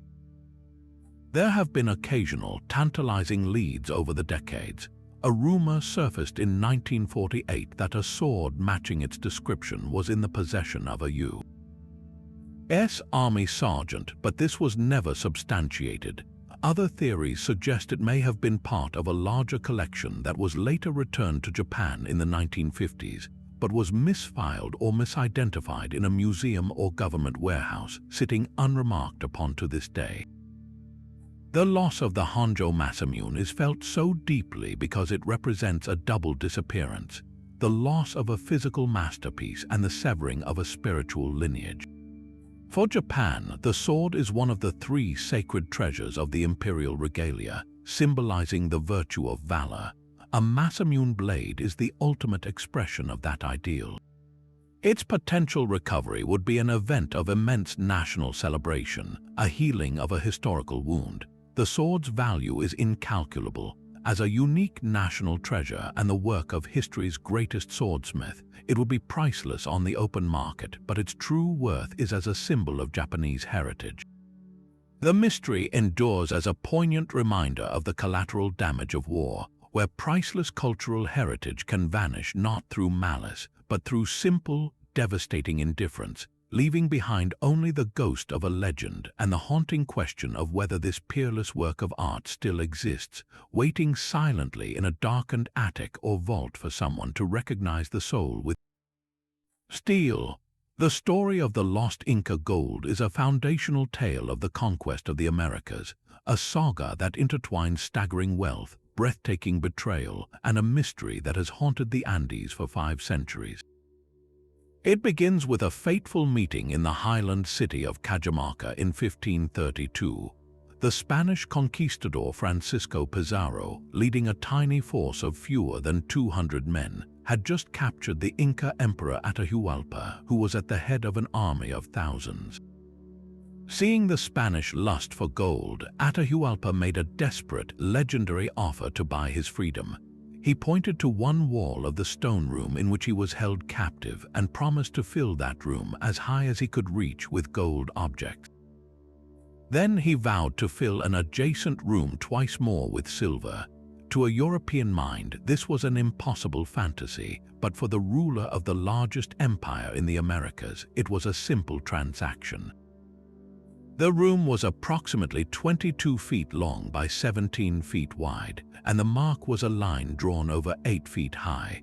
The quantity of treasure required was almost beyond calculation. Atahualpa, true to his word, dispatched messengers to the far corners of his empire. For months, a steady stream of porters arrived in Cajamarca, carrying the artistic and religious wealth of a civilization. They brought not simple gold bars but masterpieces of Inca metallurgy, life-sized gold statues of corn plants with silver leaves, golden shells, intricately crafted ceremonial vessels, and stunning gold and silver representations of llamas, serpents, and gods. The Spanish, seeing only the raw material, eagerly melted down these irreplaceable cultural artifacts into solid ingots for easier transport and division, destroying in months what had taken generations to create. The first room was filled, and the second was well on its way, with an estimated 24 tons of gold and silver collected. Atahualpa had upheld his end of the bargain, believing his release was imminent. But Pizarro, now incalculably wealthy, faced a dilemma. Releasing the emperor would mean returning command of his vast army to the one man who had every reason to seek vengeance. The Spanish, fabricating charges including treason and idolatry, condemned Atahualpa to death. In July of 1533, after the emperor was forcibly converted to Christianity, he was garroted in the town square. The promise of the ransom, a deal made in what Atahualpa believed was good faith, was shattered in an act of brutal realpolitik. The execution of their divine emperor, the Sopa Inca, sent shockwaves through the empire. It is at this precise moment that the legend of the lost gold truly begins. According to persistent oral histories and chronicles written by Spanish priests, a massive Inca force loyal to Atahualpa, led by his general Rumiñahui, was en route to Cajamarca with a final, colossal portion of the ransom. This convoy was said to be carrying some of the most sacred and valuable items from the Temple of the Sun in Cusco, including a life-sized gold chain and a magnificent golden sun disk. Upon hearing the news of Atahualpa's murder, Rumiñahui halted his march. In a brilliant and decisive act of defiance, he ordered his thousands of soldiers to hide the entire treasure, vowing that the treacherous conquerors would never lay their hands on the soul of his people. The immense caravan and the fortune it carried then vanished into the rugged, cloud-shrouded landscape of the Andes, giving birth to one of the greatest treasure legends in the world. The question of where Rumiñahui hid the hoard has fueled expeditions for centuries, with several compelling theories taking root. The most enduring theory points to the Danganates mountain range, a vast and treacherous region of misty, swampy peaks and deep valleys in modern-day Ecuador. The story goes that Rumiñahui and his men transported the treasure into this nearly impenetrable wilderness, concealing it within a complex labyrinthine cave system. The legend was given a tantalizing map in the form of a supposed derrotero, or guide, attributed to a Spanish soldier named Valverde who, decades after the conquest, claimed to have married an indigenous woman and been shown the location by her family. On his deathbed, he provided the Spanish governor with detailed yet cryptic instructions involving specific peaks, a lake, and a cave entrance. Many who have followed Valverde's guide have simply vanished in the punishing terrain, a region so dangerous it has earned the nickname the Andes Graveyard, leading many to wonder if the treasure is protected not just by geography but by a curse. Another captivating hypothesis suggests the treasure found its final resting place not in mountains, but beneath the waters of South America's largest lake. Lake Titicaca, straddling the border of Peru and Bolivia, was a profoundly sacred site for the Inca. They believed it was the birthplace of their entire civilization, the place where the sun god Inti commanded his children, Manco Capac and Moma Oclo, to emerge and found the empire of Cusco. Given its immense spiritual significance, it would have been a fitting sanctuary for the empire's most sacred objects, safe from Spanish desecration. Stories persist of a sunken city, Huanacu, beneath the lake's surface, and modern archaeological dives have indeed uncovered ancient Incan and pre-Incan offerings on the lakebed, including ceramic containers and a carved stone box, proving the lake was used for ritual deposits. While no golden sun disk has been found, the discovery of these votive items lends a powerful credibility to the idea that the lost ransom, or at least a portion of it, could be resting in the deep, cold, dark waters guarded by the gods themselves. Beyond these specific locations lies an even grander, more mythical destination for the treasure, the legendary lost city of Paititi. For the Inca, Paititi was not just a city of gold, but a final refuge, a utopian kingdom deep in the Amazon rainforest where the last Inca rulers retreated from the Spanish. It was said to be a place of immense wealth where gold was as common as stone. The story of Rumenyahui's treasure seamlessly blends with the legend of Paititi, suggesting that the general did not merely hide the gold, but transported it to this last bastion of the empire to fund its survival and eventual resurgence. This theory transforms the lost ransom from a static hoard into a dynamic part of a living culture's last stand, a national treasury for a kingdom that faded into the jungle, taking its secrets with it. The search for Paititi continues to this day, with explorers using satellite imagery and LiDAR technology to scan the impenetrable Amazon basin, driven by the belief that finding the city would also mean discovering the ultimate fate of Atahualpa's gold. The enduring power of this lost treasure lies in this potent combination of historical fact and enduring myth, a tangible reminder of a civilization's tragic end and its undying spirit of resistance.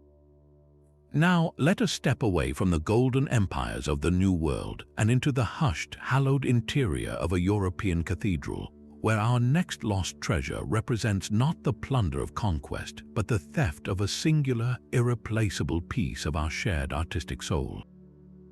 We are speaking of the Just Judges panel, a crucial piece of one of the most important paintings ever created, the Ghent altarpiece.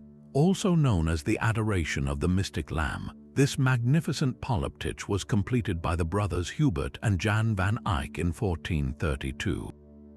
It is a sprawling, breathtaking work of art comprising 12 individual panels that open to reveal a dazzling vision of heaven and earth, a masterpiece that heralded the Northern Renaissance with its unprecedented realism and luminous color. The lower central panel shows a vast crowd of saints and believers gathered to worship the Lamb of God, a scene of profound theological complexity and beauty. But above it, on the upper left of the opened altarpiece, was a panel of equal importance, the Just Judges. This painting depicted a group of historical and contemporary figures on horseback, representing the righteous rulers of Christendom riding toward the central figure of God. It was more than just a part of the whole, it was a vital narrative and compositional element, a key that helped unlock the altarpiece's intricate meaning. For 500 years, this artistic treasure resided in its intended home, the St. Bavo Cathedral in Ghent, Belgium. Then, on the night of April 10, 1934, the unthinkable happened. In a heist of breathtaking simplicity and audacity, the Just Judges panel was forcibly removed from the massive altarpiece. The thieves didn't take the entire, cumbersome work. They specifically targeted this one panel, prying it from its frame and leaving behind a gaping, accusatory void. The other panels were left untouched, a detail that immediately suggested this was not a random act of vandalism, but a carefully planned operation. The theft sent shockwaves through Belgium and the international art world. It was a direct assault on the nation's cultural heritage, a crime that felt both deeply personal and profoundly mysterious. The empty frame was left in place, a daily reminder of the loss and a silent plea for the panel's return. The investigation that followed was as convoluted as any detective novel, and it quickly centered on a flamboyant and enigmatic figure named Arsène Godetier.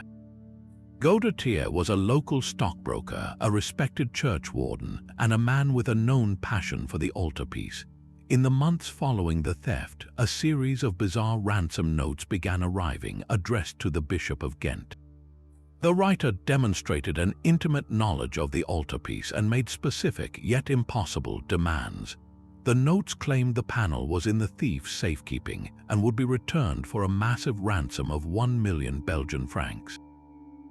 Crucially, the letters also stated that the panel was stored in a place where the author was the only person who knew its location, and that he would take the secret with him to the grave. The language and specific details in these communications eventually led the police to Arsène Godetier. However, by the time they had built a strong case against him, tragedy struck. In November of 1934, while being questioned by police, Godetier suffered a massive heart attack and died. With his dying breath, he allegedly whispered to his lawyer, "I alone know where the mystic lamb is. The secret will die with me." He was, it seemed, a man of his word. His death created an impenetrable wall in the investigation. Godetier had taken the secret to his grave, just as the ransom notes had threatened. A search of his home and office yielded nothing but a draft of one of the ransom letters, confirming his involvement but offering no clue as to the panel's whereabouts. This single, dramatic event spawned a century's worth of theories, investigations, and dead ends. The most persistent theory, and the one officially endorsed by the Belgian police for many years, was that Godetier was not acting alone. Many believe he was the mastermind of a small group, and that after his death, his accomplices either could not retrieve the panel or decided it was too hot to handle, leaving it hidden forever. Countless locations have been proposed and searched. Some speculated it was walled up in the cathedral itself or hidden in a forgotten crypt. Others believed Godetier, using his knowledge as a church warden, had concealed it within the intricate stonework of the enormous cathedral tower.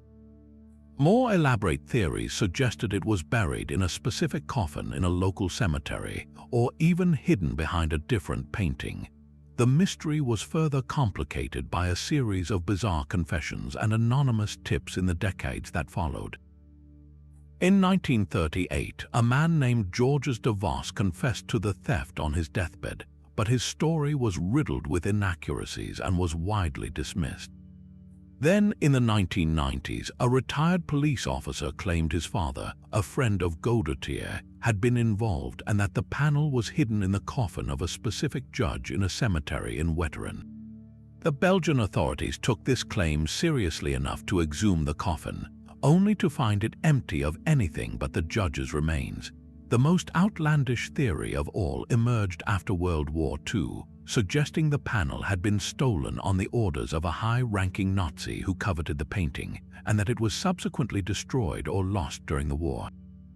However, no evidence has ever surfaced to support this claim, and the fact that the other panels were targeted by the Nazis but recovered, while the just judge's was stolen years before the war, makes this theory highly improbable. For nearly 90 years, the empty frame in the St. Bavo Cathedral has remained a powerful symbol of this enduring art mystery. It is a placeholder for a ghost, a constant reminder of a wound that has never healed. The value of the Just Judges panel is, of course, incalculable. As an original work by Jan van Eyck, it is a priceless piece of global cultural heritage. But its loss is felt even more deeply because of its context. The Ghent altarpiece is a narrative whole, and without the Just Judges, the story is incomplete. Modern technology has allowed for a high-quality reproduction to be placed in the frame, but it is a pale imitation, a constant, nagging reminder of the original's absence. The mystery endures because it is a perfect, unsolved crime with a tragic final act.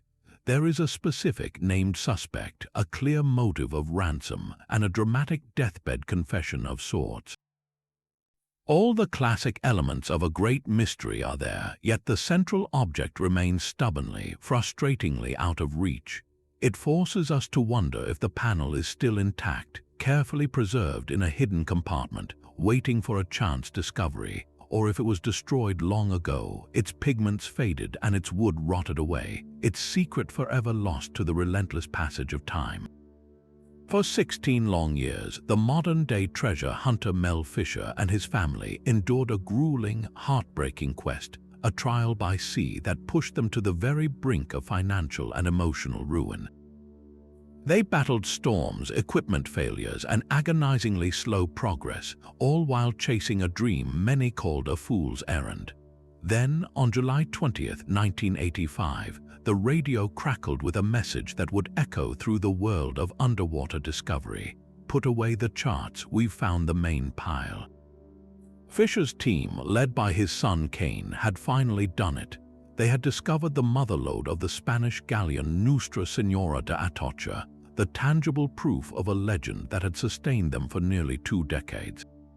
The images that emerged from the seafloor were nothing short of breathtaking.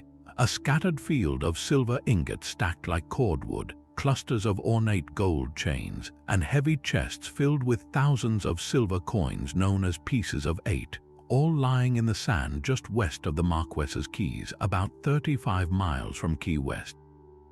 It was a discovery of such scale and romance that it cemented the Atocha's place in popular imagination as the ultimate found treasure. Yet, the most astonishing part of this story is not what they brought to the surface, but what remains stubbornly, mysteriously lost. Despite the incredible recovery, a vast and registered portion of the Atocha's immense wealth has never been found, leaving a multi-billion-dollar question mark on the ocean floor and fueling a search that continues to this day. To understand why so much is still missing, we must first go back to that fateful September in 1622. The Atocha was not sailing alone. It was the heavily armed rear guard, the Almiranta, of a 28-ship Spanish treasure fleet returning from the New World to its home port of Cadiz. Its holds were packed with a staggering inventory of wealth, meticulously recorded on official manifests that have survived the centuries. The cargo, consolidated from Cartagena and Portobelo, included 103 8-silver bars, 250,000 silver coins, 35 boxes of solid silver bullion, and a stunning collection of gold, 64 bars, hundreds of discs, and countless pieces of jewelry. There were also emeralds from Colombia, copper, tobacco, and indigo. In total, the registered cargo was valued at over 400 million pesos, a fortune that, in today's terms, would be worth well over $400 million. This was the lifeblood of the Spanish Empire, taxes and revenues destined to fund the royal treasury and the endless wars in Europe. But the Atocha was also carrying a vast amount of unregistered, contraband wealth, smuggled goods that merchants and officials hid from the king's tax collectors to avoid paying the 20% royal fifth. This unrecorded treasure, which some historians estimate could double the known value of the cargo, adds another layer of profound mystery to what was already one of the richest ships ever lost at sea. The fleet's journey home coincided with the most dangerous part of the hurricane season. On September 4, 1622, as the ships entered the Florida Straits, they were overtaken by a massive, violent hurricane. The Atocha, a bulky and top-heavy galleon, was tossed mercilessly by the colossal waves. Her hull was shattered on a reef, and she sank quickly, taking all but 5 of her 265 passengers and crew to a watery grave. The surviving Spanish salvors of the time managed to locate the wreck and even recover some of the treasure from the exposed upper decks. But then another hurricane struck, scattering the remains of the ship and burying the main cargo hold under tons of sand and coral. For the next 350 years, the Atocha and her fabulous wealth lay hidden, her exact location a secret guarded by the shifting sands and powerful currents of the Gulf Stream. This brings us to the crucial distinction that explains the ongoing modern search. When Mel Fisher's team found the main pile in 1985, they had discovered the stern castle of the ship, the area where the majority of the passengers' wealth, the registered gold, emeralds, and silver coins, was stored. This was the find that made headlines and funded their operations. However, the true heart of the galleon's commercial cargo, the massive, weighty motherlode, was stored further forward in the vessel, in the main hold located near the base of the mainmast. This area contained the heaviest items, the 103 registered silver bars, the 35 boxes of silver bullion, and the vast majority of the 250,000 silver coins. According to the surviving manifests and the known architecture of such galleons, this primary treasure vault has never been located. It is believed that when the Atocha broke apart, this section of the hull separated completely and was carried by the storm surges and currents to a different, as yet undiscovered resting place. The discovery of the stern castle was like finding the luxurious passenger cabins of a sunken ocean liner. The search now is for the massive cargo holds that contain the real bulk of the ship's fortune. This is why the Fisher family and their company, Mel Fisher's Treasures, continue to search with unwavering determination more than 50 years after the quest began. They are not merely sifting through the leftovers of a found wreck, they are pursuing a distinct and separate archaeological site, a potential discovery that could dwarf what has already been recovered. The ongoing salvage efforts are a world away from the rudimentary magnetometers and prop washblowers of Mel's early days. Today, the team employs cutting-edge technology, including multi-beam sonar systems that create detailed three-dimensional maps of the seafloor, sophisticated proton magnetometers that can detect the unique magnetic signature of iron artifacts like cannons and anchors from great distances, and advanced global positioning system data that allows them to grid the search area with pinpoint accuracy. They follow a meticulous scientific process, surveying vast swaths of the ocean floor in the quicksands area, a region named for its challenging, shifting seabed that constantly reveals and conceals secrets. Every season brings new hope, and every small find, a lone silver bar, a cluster of coins, or a ship's timber, is a clue that helps them piece together the final moments of the Atocha and triangulate the location of its missing heart. The enduring allure of the Atocha's motherlode is more than a simple hunt for silver and gold. It represents the last great unsolved mystery of a legendary shipwreck, a multi-billion-dollar puzzle whose pieces are scattered across the ocean floor. For historians, finding this main cargo hold would provide an unprecedented time capsule of 17th-century colonial trade, from the precise minting of coins in the New World to the intricate details of transatlantic commerce. For treasure hunters, it is the ultimate prize, a testament to human perseverance and the belief that even in our modern, mapped-out world, there are still colossal fortunes waiting to be reclaimed from the deep.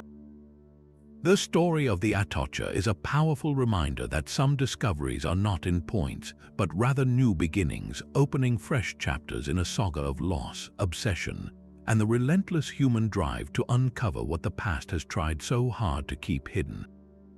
Our story now takes us from sunken galleons and stolen jewels to a treasure of an entirely different kind, one whose value is measured not in gold or gems, but in the very essence of our own human story. In the 1920s, a team of archaeologists made a stunning discovery in a limestone hill called Dragon Bone Hill, located near the village of Zhaokudian, not far from Beijing, China. There, within a network of caves, they unearthed a collection of fossils that would revolutionize our understanding of human origins. These were the bones of the Peking man, a population of Homo erectus who had lived in those caves nearly 500,000 years earlier. The significance of the find was earth-shattering. The skullcaps, jawbones, and teeth provided the first compelling fossil evidence that early humans had used tools and controlled fire long before the emergence of our own species, Homo sapiens. These ancient bones were a priceless, non-reproducible library of our deep past, offering a direct, tangible connection to a pivotal chapter in the evolutionary journey that led to us. For over a decade, these irreplaceable fossils were carefully studied and safeguarded at the Peking Union Medical College. But by 1941, the dark clouds of World War II had gathered over the Pacific, and with Japanese forces occupying much of China, the scientists in charge grew increasingly fearful that the fossils would be seized as war loot. A desperate plan was hatched to get the Peking man remains out of harm's way by shipping them to the United States for safekeeping until the conflict was over. In early December of that year, the fossils were meticulously packed for their perilous journey. The most precious skullcaps were cushioned in a specially constructed wooden crate, while the other bones were placed in 2 footlockers. The plan was to transport them by train to the port of Qinhuangdao, where they would be loaded onto the American ship, the SS President Harrison, which was scheduled to make a stop to evacuate American Marines. This is where the trail goes cold and one of history's most profound archaeological mysteries begins. The fossils left the medical college, but they never reached their destination. The SS President Harrison never made it to the port. It was captured by Japanese forces just a day before the attack on Pearl Harbor on December 7, 1941. In the chaotic aftermath of this escalation, with borders closing and transportation in turmoil, the priceless crates simply vanished. When American authorities finally began to investigate after the war, they found no trace of them. The fossils, which had survived for 500,000 years buried in cave sediment, had disappeared without a clue in the chaotic opening hours of a global war. The complete disappearance has led to a century of speculation, investigations, and wild theories. The most straightforward theory is that the crates were lost at sea. Perhaps they were successfully loaded onto another vessel that was subsequently sunk by a Japanese submarine or fell victim to a naval mine. If this is the case, the fossils now lie at the bottom of the Pacific Ocean, their limestone matrix slowly dissolving in the saltwater, forever lost to science. Another compelling line of inquiry suggests the Japanese did intercept the shipment, but that the soldiers who found the crates, seeing only old bones and not recognizing their immense scientific value, simply discarded them as rubbish. They could have been unceremoniously buried in a landfill or dumped in a riverbed somewhere in northern China. More optimistic and perhaps more tantalizing, theories propose that the fossils were hidden intentionally and that they still exist. One persistent story claims that the crates were hastily buried in the courtyard of the American Marine Barracks in Qinhuangdao just before the Japanese forces overran the compound. Subsequent construction on the site may have then sealed them under tons of concrete and rubble, waiting for a chance discovery. Other investigators have followed leads suggesting the fossils were secretly stored in a basement or bank vault in Japan or China, their true identity forgotten over the decades, mislabeled as anonymous biological specimens. There have even been bizarre cloak and dagger tales of the bones being secretly transported to the United States after the war and held in a private collection, though no credible evidence has ever surfaced to support this. The loss is felt so deeply because the Peking Man fossils represented a unique and crucial data set. Modern technology, like DNA analysis and advanced imaging, could extract information from those bones that the scientists of the 1940s could never have dreamed of. Their recovery would be like finding a missing chapter from the book of human evolution, potentially answering questions about our ancestors' diet, health, migration patterns, and genetic makeup. Countless searches have been launched by both Chinese and international teams, following every conceivable lead, but the Earth has refused to give up its secret. The mystery of the Peking Man serves as a sobering reminder that our understanding of the past is fragile, and that the most valuable treasures are sometimes those that hold the keys to our own identity, their loss leaving a void in our collective story that can never truly be filled. But our journey through history's lost relics now brings us to the heart of a nation in revolution, to France, where two extraordinary artifacts, one a symbol of ancient royal power, the other a poignant relic of a tragic child, vanished under circumstances that continue to baffle historians and treasure hunters alike. The first of these is the scepter of Dagobert, an object that connected the French monarchy to its most ancient roots. This was no ordinary scepter. It was believed to have been created for King Dagobert I, the powerful Merovingian ruler who died in the year 639, making it an object of almost unimaginable antiquity. For over 1,000 years, it served as a central piece of the French coronation regalia, a tangible link to the very dawn of the kingdom. The scepter was a masterpiece of early medieval goldsmithing, featuring a solid gold rod crowned by a magnificent finial in the form of a seated king, likely a representation of Dagobert himself or a Roman emperor holding the orb of power in one hand. Its profound historical and symbolic weight made it one of the most revered items in the entire French crown jewels collection, a physical embodiment of the monarchy's divine right to rule, passed down through countless generations of kings. This revered symbol, along with the rest of the crown jewels, was stored in the Garde Meuble Royal, the royal furniture repository located in what is now the Place de la Concorde in Paris. In September of 1792, as the French Revolution reached a fever pitch, the unthinkable happened. Over the course of several nights, a massive and brazen robbery was carried out at the Garde Meuble. The thieves, believed to be a large gang of criminals taking advantage of the political chaos, systematically stripped the vaults of their treasures.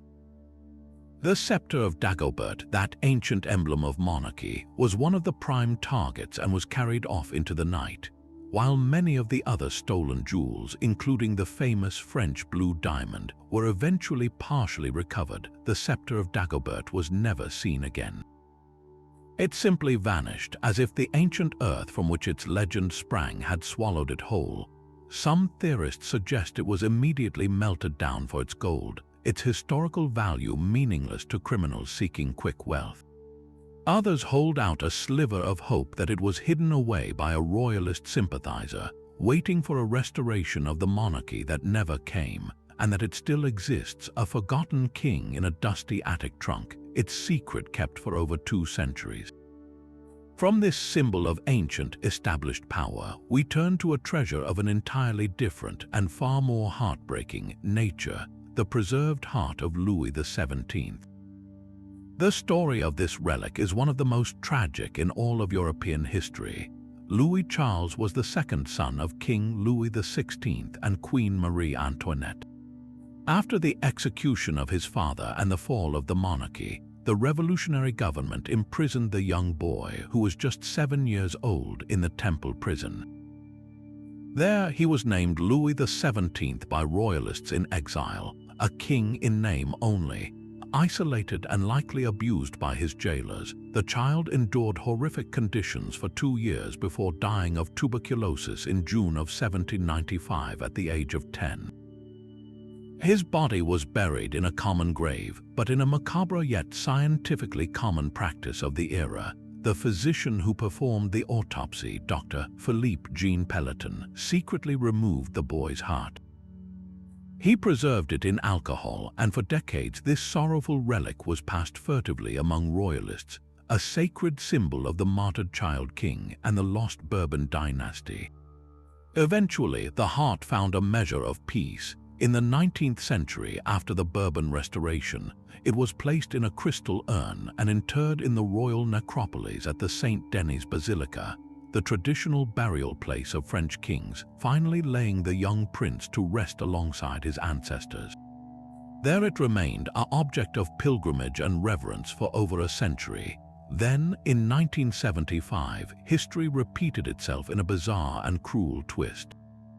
The urn containing the heart was stolen from the basilica in another daring theft. For years, its whereabouts were a complete mystery, leaving a new void where this poignant piece of history had once been. The heart's strange journey, however, was not yet over. In a remarkable turn of events, it was anonymously returned to the Basilica of Saint Denis in 1999. But the story doesn't end there. Before its return, the heart had taken a detour of immense historical significance. It was secretly given to a Spanish branch of the Bourbon family, who, before returning it, allowed scientists to perform DNA testing. In 2000, a team of geneticists compared its DNA to a lock of hair confirmed to be from Marie Antoinette. The match was perfect, providing the first conclusive scientific proof that the heart was indeed that of the lost dauphin, finally putting to rest 2 centuries of speculation and imposter claims. The heart was then formally reinterred in the Saint Denis Basilica in 2004, near the graves of his parents. While this particular treasure has been recovered, its temporary disappearance highlights the powerful and often strange allure of historical relics, objects that carry not just monetary value, but the immense emotional weight of a nation's most painful memories. But our journey now carries us from the inner sanctums of basilicas to the fury of the North Sea, where a treasure story unfolds not just in the depths, but in the halls of one of the world's most famous financial institutions. The tale of the treasure of the Lutine is unique, a narrative where the most famous recovered artifact is not a gold bar or a jewel, but a single, sonorous bell whose toll has marked maritime fate for over a century. The HMS Lutine began its life not as a British vessel, but as a French frigate, La Lutine, or the Sprite, captured by the Royal Navy in 1793. For several years, it served effectively as a fifth-rate warship, but by October 1799, it was assigned a mission of immense financial importance. Britain was orchestrating a massive loan to support its allies in Hamburg, who were struggling to keep their economy afloat amidst the ongoing Napoleonic Wars. The Lutine was loaded with a truly staggering cargo of precious metals, a consignment of gold and silver bars and coins, whose value was so immense that its modern equivalent has been estimated to be anywhere from $100 million to over $1 billion. This was not plunder, but a strategic shipment, the financial lifeblood for an entire European city-state, and its safe passage was absolutely critical. The ship set sail from Yarmouth on the 9th of October 1799, under the command of Captain Lancelot Skinner, heading into the notoriously treacherous waters of the North Sea. A violent storm descended upon the vessel as it approached the Dutch coastline near the island of Terschelling. With gale-force winds whipping the sea into a frenzy and visibility reduced to zero, the Lutine was driven hopelessly off course and onto a deadly sandbank. In the early hours of the morning of October 10th, the ship was shattered by the relentless waves and sank almost instantly. Of the nearly 250 people on board, there was only one survivor, and he died shortly after reaching shore, unable to fully recount the final terrifying moments. The bullion, the crew, and the ship itself were all lost to the sea in a single, catastrophic event. The immediate aftermath was a scramble for recovery. Both the British and the Dutch launched salvage operations, knowing an immense fortune lay just beneath the waves. Using primitive diving bells and grappling hooks, they managed to recover a small fraction of the treasure, a handful of gold and silver bars and a number of coins, but the violent, shifting sands of the North Sea quickly reclaimed the wreck site, burying the vast majority of the hoard under an impenetrable, moving blanket. This is where the story takes its remarkable turn toward legend.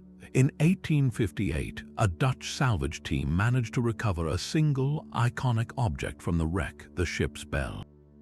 This was no ordinary piece of maritime equipment. It was inscribed with the ship's original French name, a ghost from its past life. The bell was purchased by the Corporation Lloyd's of London, the world's leading insurance market, which had, ironically, insured the very cargo that now lay lost. Lloyd's installed the bell in its underwriting room, and it became the centerpiece of a unique tradition. The Lutine bell is rung on ceremonial occasions, but its most famous and poignant function is to announce news of overdue ships. For generations, 2 strokes of the bell signaled the loss of a vessel, while a single stroke marked its safe return, a solemn auditory signal that would silence the bustling room and remind everyone present of the very real risks of maritime commerce. While the safe return ring has fallen out of use, the bell is still tolled for major disasters and on ceremonial days, connecting the modern world of finance directly back to the perils of the sea. The enduring mystery, however, is not the bell, but the fortune that remains on the seabed. Despite numerous salvage attempts over 2 centuries, the overwhelming bulk of the Lutine's treasure has never been recovered. The primary obstacle is the very environment that claimed the ship. The North Sea floor in that area is not a stable, sandy plain. It is a dynamic, shifting landscape of sandbanks that are constantly reshaped by powerful currents and tides. The wreck of the Lutine has been, quite literally, on the move for over 200 years. Historical records show that the wreck site has shifted position multiple times as the sands have covered and uncovered it, making any long-term excavation project nearly impossible. Early salvors would locate the site only to have a storm bury it again overnight. Modern technology has faced the same challenge. Sonar scans one year may show a promising anomaly, but a survey the next year might reveal only featureless seabed. This has led to a compelling theory that the treasure is not concentrated in one place. When the lutine broke apart, the heavy bullion may have spilled out and sunk into the soft sand, creating a debris field that was then scattered over a wide area by the relentless action of the sea, making it not a single chest to be found, but a million tiny needles in a constantly moving haystack. The quest for the lutine's gold has lured many famous figures, including the pioneering undersea explorer Peter DeMarco, who dedicated years of his life to the search in the mid-20th century. His efforts, like all those before and since, were ultimately thwarted by the sand. The dream, however, refuses to die. The confirmed value of the cargo, detailed in Lloyd's own records, provides an irresistible lure. The potential for discovery is always there, a siren song for modern treasure hunters equipped with sub-bottom profilers and advanced magnetometers capable of detecting metal objects deep beneath the seabed. The story of the lutine is a powerful allegory for the relationship between human enterprise and the implacable power of nature. It represents a fortune that is physically present, meticulously documented, and yet perpetually out of reach, guarded not by a curse or a complex code, but by the simple, overwhelming, and ever-shifting sands of the North Sea. Shifting our focus from the open seas and secret vaults, we arrive at the heart of medieval Europe, where a lost treasure represents not just royal wealth, but the very soul of a nation's identity. This is the story of the crown of Bolesław I the Brave, the foundational symbol of the Polish monarchy. To understand the weight of this loss, we must go back to the dawn of the second millennium, to the year 1025, when Bolesław I became the first crowned king of a newly unified and recognized Kingdom of Poland.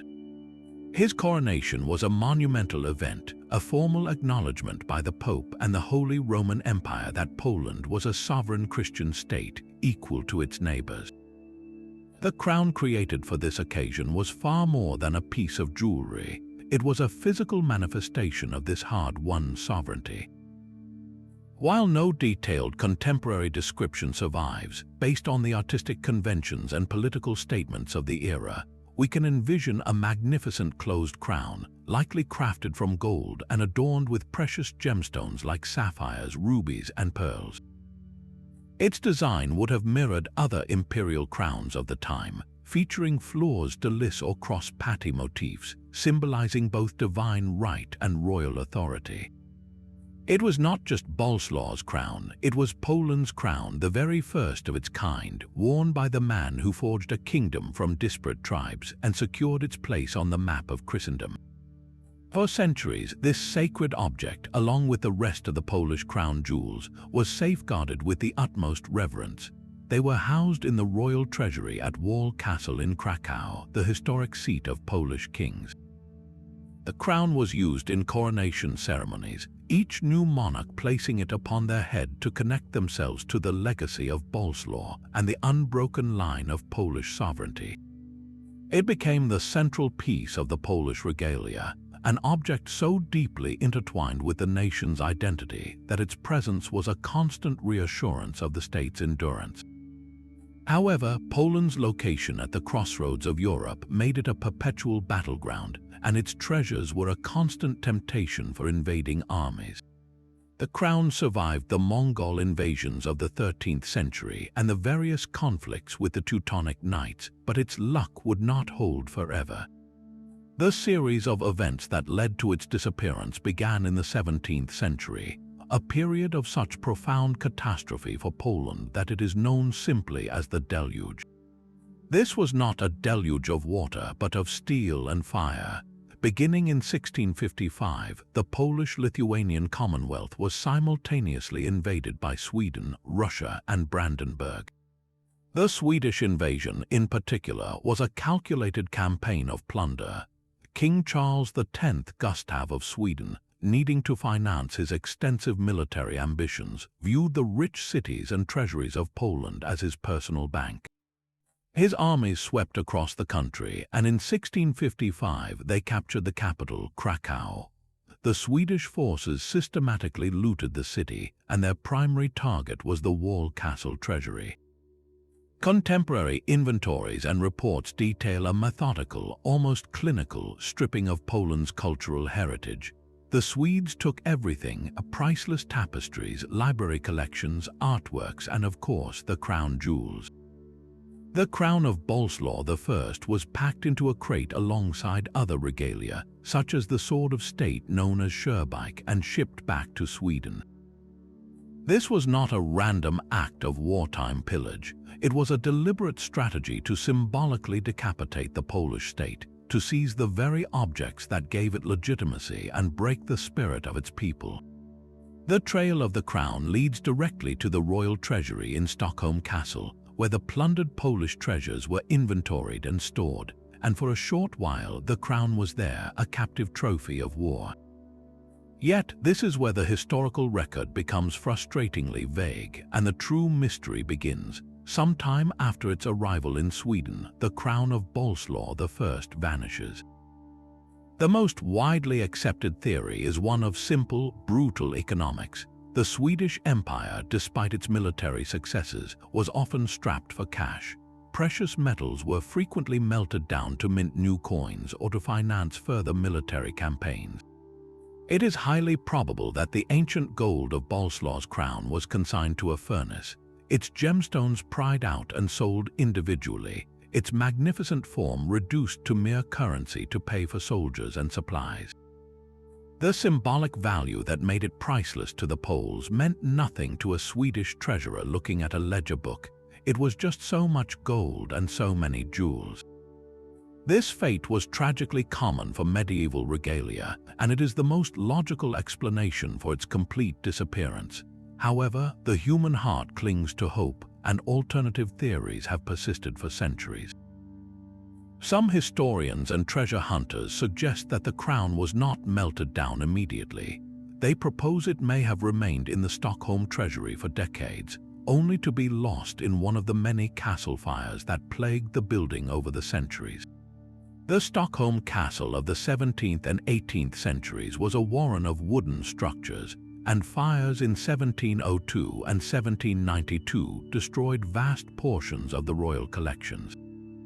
Could the crown have been reduced to a lump of melted metal and ashes in one of these blazes? Another, more optimistic, theory posits that the crown was never in Stockholm at all. Perhaps it was stolen during the chaotic transport from Krakow, hidden by Polish loyalists, or even sold on the black market by a corrupt Swedish officer. There are persistent, though unverified, rumors that fragments of the crown, a single gold fleur-de-lis or a distinctive gemstone, surfaced in private collections in the 19th century, but these leads have never been substantiated. The sheer silence surrounding its fate is perhaps the most compelling part of the mystery. An object of such immense significance simply ceased to exist without a definitive historical footnote. The loss of this crown is felt so deeply in Poland because it represents a rupture in the national narrative. Boleslaw I is a foundational hero, and his crown was the ultimate relic of that founding moment.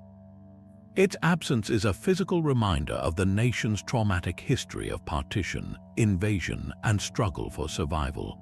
For centuries, Poles have looked for symbols of their enduring statehood, and the recovery of the crown, or even a fragment of it, would be an event of incalculable national importance. It would be the return of a prodigal symbol, a healing of a centuries-old wound. Modern searches have been more focused on archives than on archaeology, with historians scouring Swedish inventory records and private correspondence from the era of the deluge, hoping to find a clue, a description, a sketch, or a bill of sale that might finally pinpoint the crown's fate. While the original crown of Boleslaw the Brave is almost certainly gone forever, its story is anything but lost. It lives on in the national consciousness, a ghost of golden royalty that continues to define the unbreakable spirit of Poland, a testament to the idea that some treasures, even when lost, never truly lose their power. And so we arrive at one of the most extraordinary lost treasures on our list, one that exists not in a physical space, but within the intricate fabric of ancient texts, a ghost that scholars are convinced once walked the earth. This is the mystery of the Q source, a hypothesized document that, if ever found, would not merely rewrite a chapter in history, but would fundamentally reshape our understanding of the very origins of Christianity. To appreciate why this theoretical text is considered such a monumental treasure, we must first understand a fascinating puzzle at the heart of the New Testament. If you read the Gospels of Matthew, Mark, and Luke side by side, you notice something remarkable. Their narratives often run in parallel, sharing not just similar stories, but frequently using the exact same Greek words and phrasing. This is particularly true for the sayings of Jesus. For instance, the famous teachings in the Sermon on the Mount in Matthew appear in a similar collection in Luke's Sermon on the Plain. The Lord's Prayer, the Beatitudes, the parables of the mustard seed, and the leaven, they are all there, often word for word. This literary relationship is known as the synoptic problem, and for over 2 centuries, biblical scholars have been working to solve it. The most widely accepted solution is the two-source hypothesis. This theory posits that the Gospel of Mark was written first, and that both Matthew and Luke used Mark as a primary source for their narratives about Jesus' life and deeds. But that only solves half the puzzle. Matthew and Luke also share a significant amount of material, primarily the sayings of Jesus, that is not found in Mark. So, where did this common material come from? The elegant solution proposed by scholars is a second, now lost source, which they call Q, from the German word Quell, meaning source. Imagine Q not as a formal gospel with a narrative structure, but as a collection, a kind of ancient scroll or codex that functioned as a handbook of Jesus' teachings. It would have been a list of proverbs, parables, and prophetic declarations, likely organized by theme rather than by a timeline of events. Think of it as the ultimate book of quotations, preserving the wisdom of a teacher without the framework of his biography.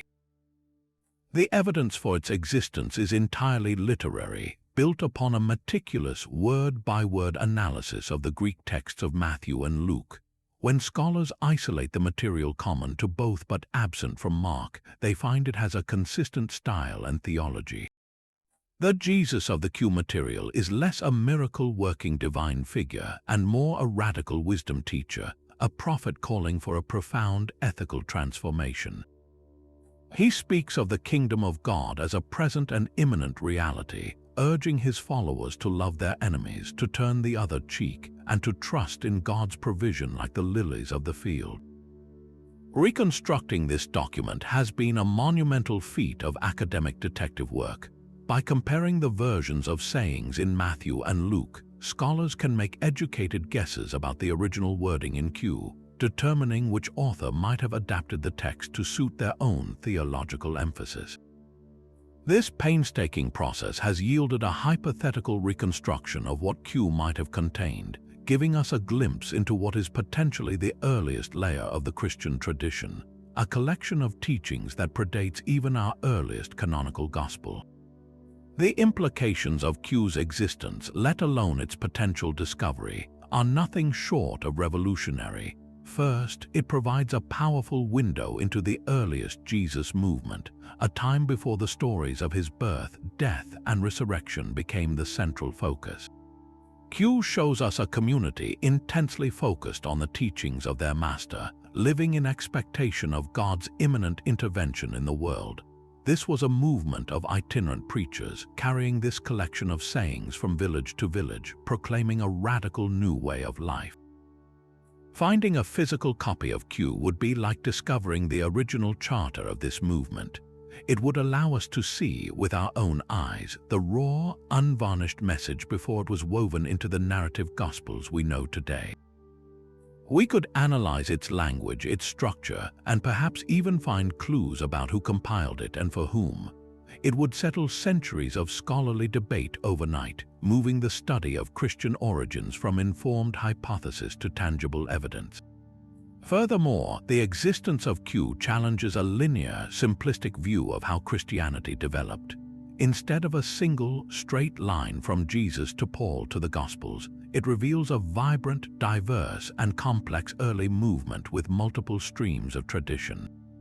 The Q community appears to have had its own distinct character, one that was deeply Jewish, focused on wisdom and prophecy, and not necessarily centered on the atoning death of Jesus. This paints a picture of early Christianity as a tapestry of different interpretations and communities, all trying to make sense of the profound impact of Jesus of Nazareth. The discovery of the Dead Sea Scrolls in the 20th century gave us a stunning look at the Jewish world into which Jesus was born. Finding the Q source would be the equivalent for the earliest Christian world, offering a direct textual link to the very first followers who were captivated not by a story of resurrection, but by the power and challenge of his words. Of course, the Q hypothesis is not without its detractors. Some scholars propose alternative solutions to the synoptic problem, arguing that Luke might have had access to Matthew's Gospel, eliminating the need for a hypothetical Q. Others question whether Q was a single written document at all, suggesting it could have been a fluid collection of oral traditions that circulated among early Christian communities. Yet, for the majority of New Testament scholars, the two-source hypothesis and the existence of Q remain the most compelling and elegant explanation for the literary evidence. The quest for Q continues not with shovels and metal detectors, but in university libraries and through complex textual analysis. It is a treasure hunt of the mind, a pursuit driven by the conviction that buried within the familiar texts of the Bible lies the ghost of another, more ancient book, a lost collection of sayings that holds the key to understanding the voice of the historical Jesus and the birth of one of the world's most influential faiths. It stands as a powerful reminder that some of history's greatest treasures are not made of gold or jewels, but of words and ideas, whose loss leaves a void in our comprehension just as profound as any missing chest of pirate plunder. Shifting our gaze from the theoretical treasure of the Q source, we plunge back into the tangible, tempestuous waters of the Caribbean, where the seafloor holds the scattered remains of another Spanish giant. Our journey brings us to the tale of the Nuestra Señora de la Concepción, a ship whose very name evokes an image of divine protection, yet whose fate proves that even holy names are no match for the fury of a hurricane. This vessel was no ordinary merchant ship. It was the Almiranta, the admiral's flagship of the Spanish treasure fleet of 1641. Its role was one of immense responsibility, serving as the rear guard and protector for the entire convoy of vessels sailing from the New World back to the coffers of King Philip IV. After loading a staggering cargo in the port of Veracruz, Mexico, the fleet set sail for Havana and from there into the treacherous Florida Straits. The Concepcion's hold was a treasure chest in its own right, laden with a registered fortune that included 377 chests of silver coins, known as pieces of 8, along with 147 gold bars and a massive quantity of indigo dye, a commodity as valuable as precious metal in the European markets of the time. In total, its official cargo was valued at over 1.5 million pesos, a king's ransom that made it a prime target for both pirates and the elements. The latter proved the more formidable foe.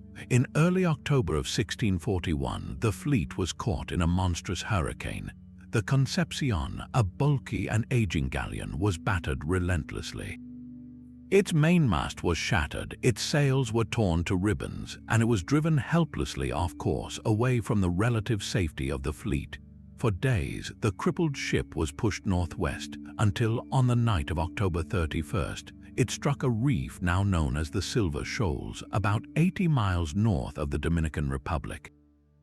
The impact was catastrophic, tearing the galleon's hull open and sending it to the bottom in the dark, storm-tossed seas. Of the 540 people aboard, only a handful survived the shipwreck and the subsequent struggle to reach a nearby island. The Concepcion and its immense fortune were lost, its precise location a secret swallowed by the vast, uncharted Caribbean. For over 3 centuries, the wreck was the stuff of legend, its treasure a siren song for generations of salvors. The Spanish themselves mounted several recovery missions in the years immediately following the disaster, managing to locate the wreck and salvage a portion of the silver using primitive diving bells. One of these early salvors, a man named William Phipps, became fabulously wealthy from his partial recovery in 1687, a success that only amplified the legend of the fortune that remained. Yet the shifting sands and coral of the Silver Shoals proved a formidable guardian. The main body of the wreck, believed to hold the bulk of the treasure, slipped from view, its coordinates lost to time and tide. It wasn't until the 1970s that a modern-day treasure hunter, armed with new technology and old documents, would take up the challenge. Bert Weber, an American, became obsessed with the Concepcion. He spent years researching the Archivo de Indias in Seville, Spain, poring over centuries-old logs, survivor accounts, and the charts from Phipps's earlier expedition. He wasn't just looking for a general area, he was attempting to triangulate the exact resting place using the methods and mistakes of the past. In 1978, Weber's meticulous research and persistence paid off in one of the most spectacular underwater discoveries of the 20th century. His team, working from the research vessel Virgilona, finally located the main wreck site of the Concepcion. The seafloor was a breathtaking time capsule. Scattered across the white sand were the ossified, cannonball-like conglomerates of silver coins, fused together by centuries of electrolysis. Among them lay pristine gold bars, their weight and purity undiminished by their long slumber.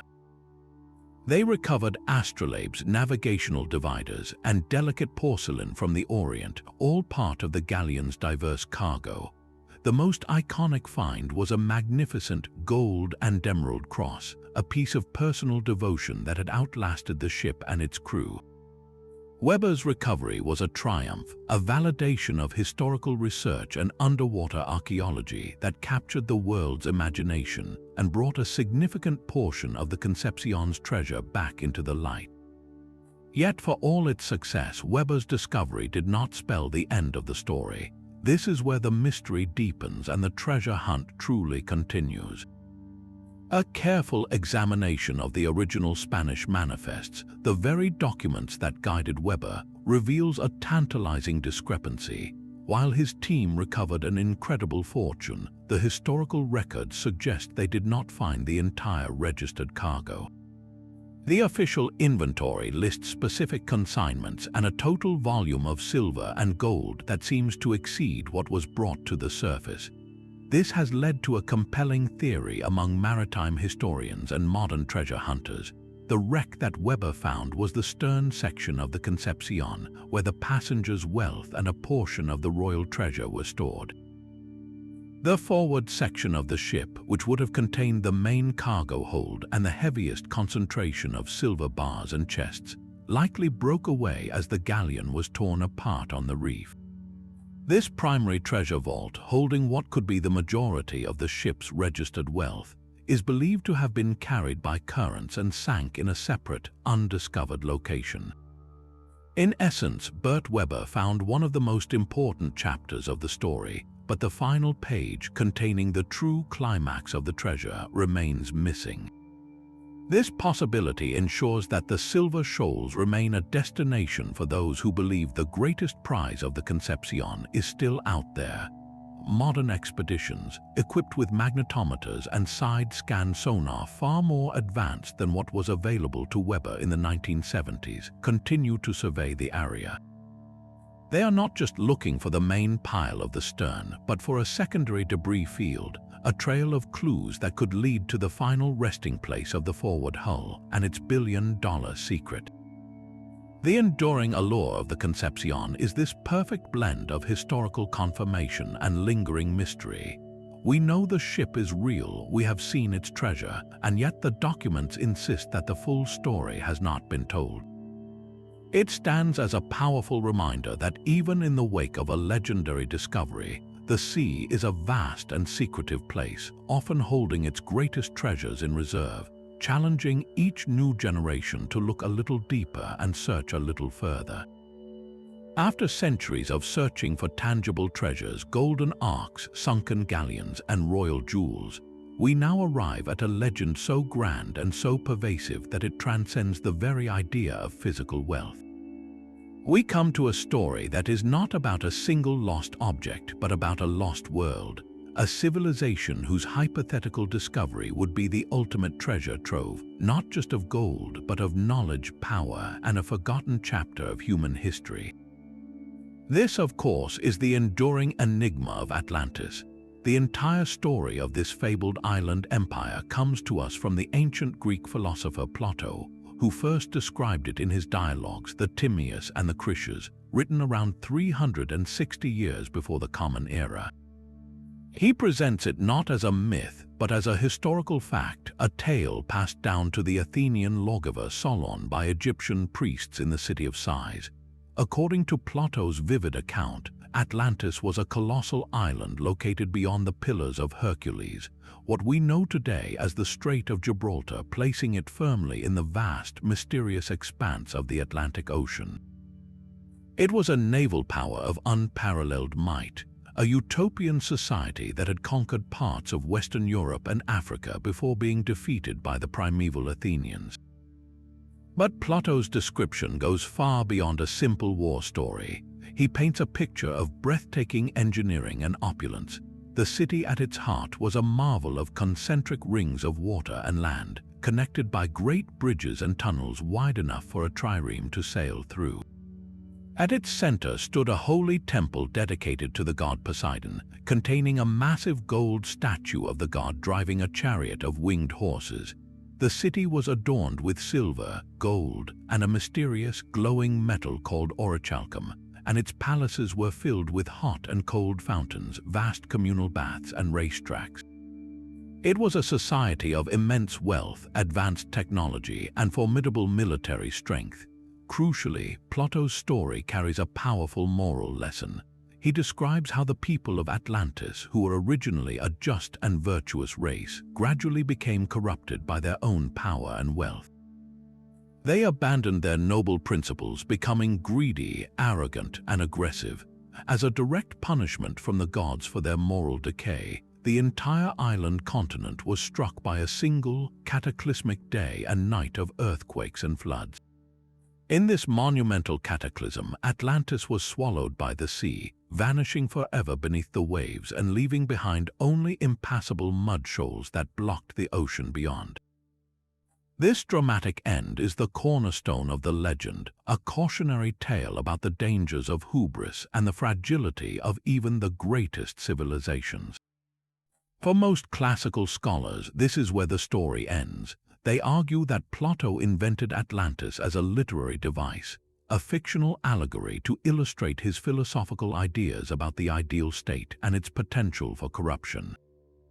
Yet, for over 2,000 years, the world has largely ignored that academic conclusion, choosing instead to believe that Plato was recording a genuine, if embellished, historical truth. This belief has spawned one of the most extensive and diverse treasure hunts in human history, with theories about its location spanning the entire globe. One of the oldest and most persistent theories places Atlantis in the Mediterranean Sea. The island of Santorini, a volcanic caldera whose eruption around 1600 years before the Common Era utterly devastated the Minoan civilization on Crete, is a prime candidate. The scale of that eruption was apocalyptic, potentially inspiring tales of a civilization wiped out in a single day.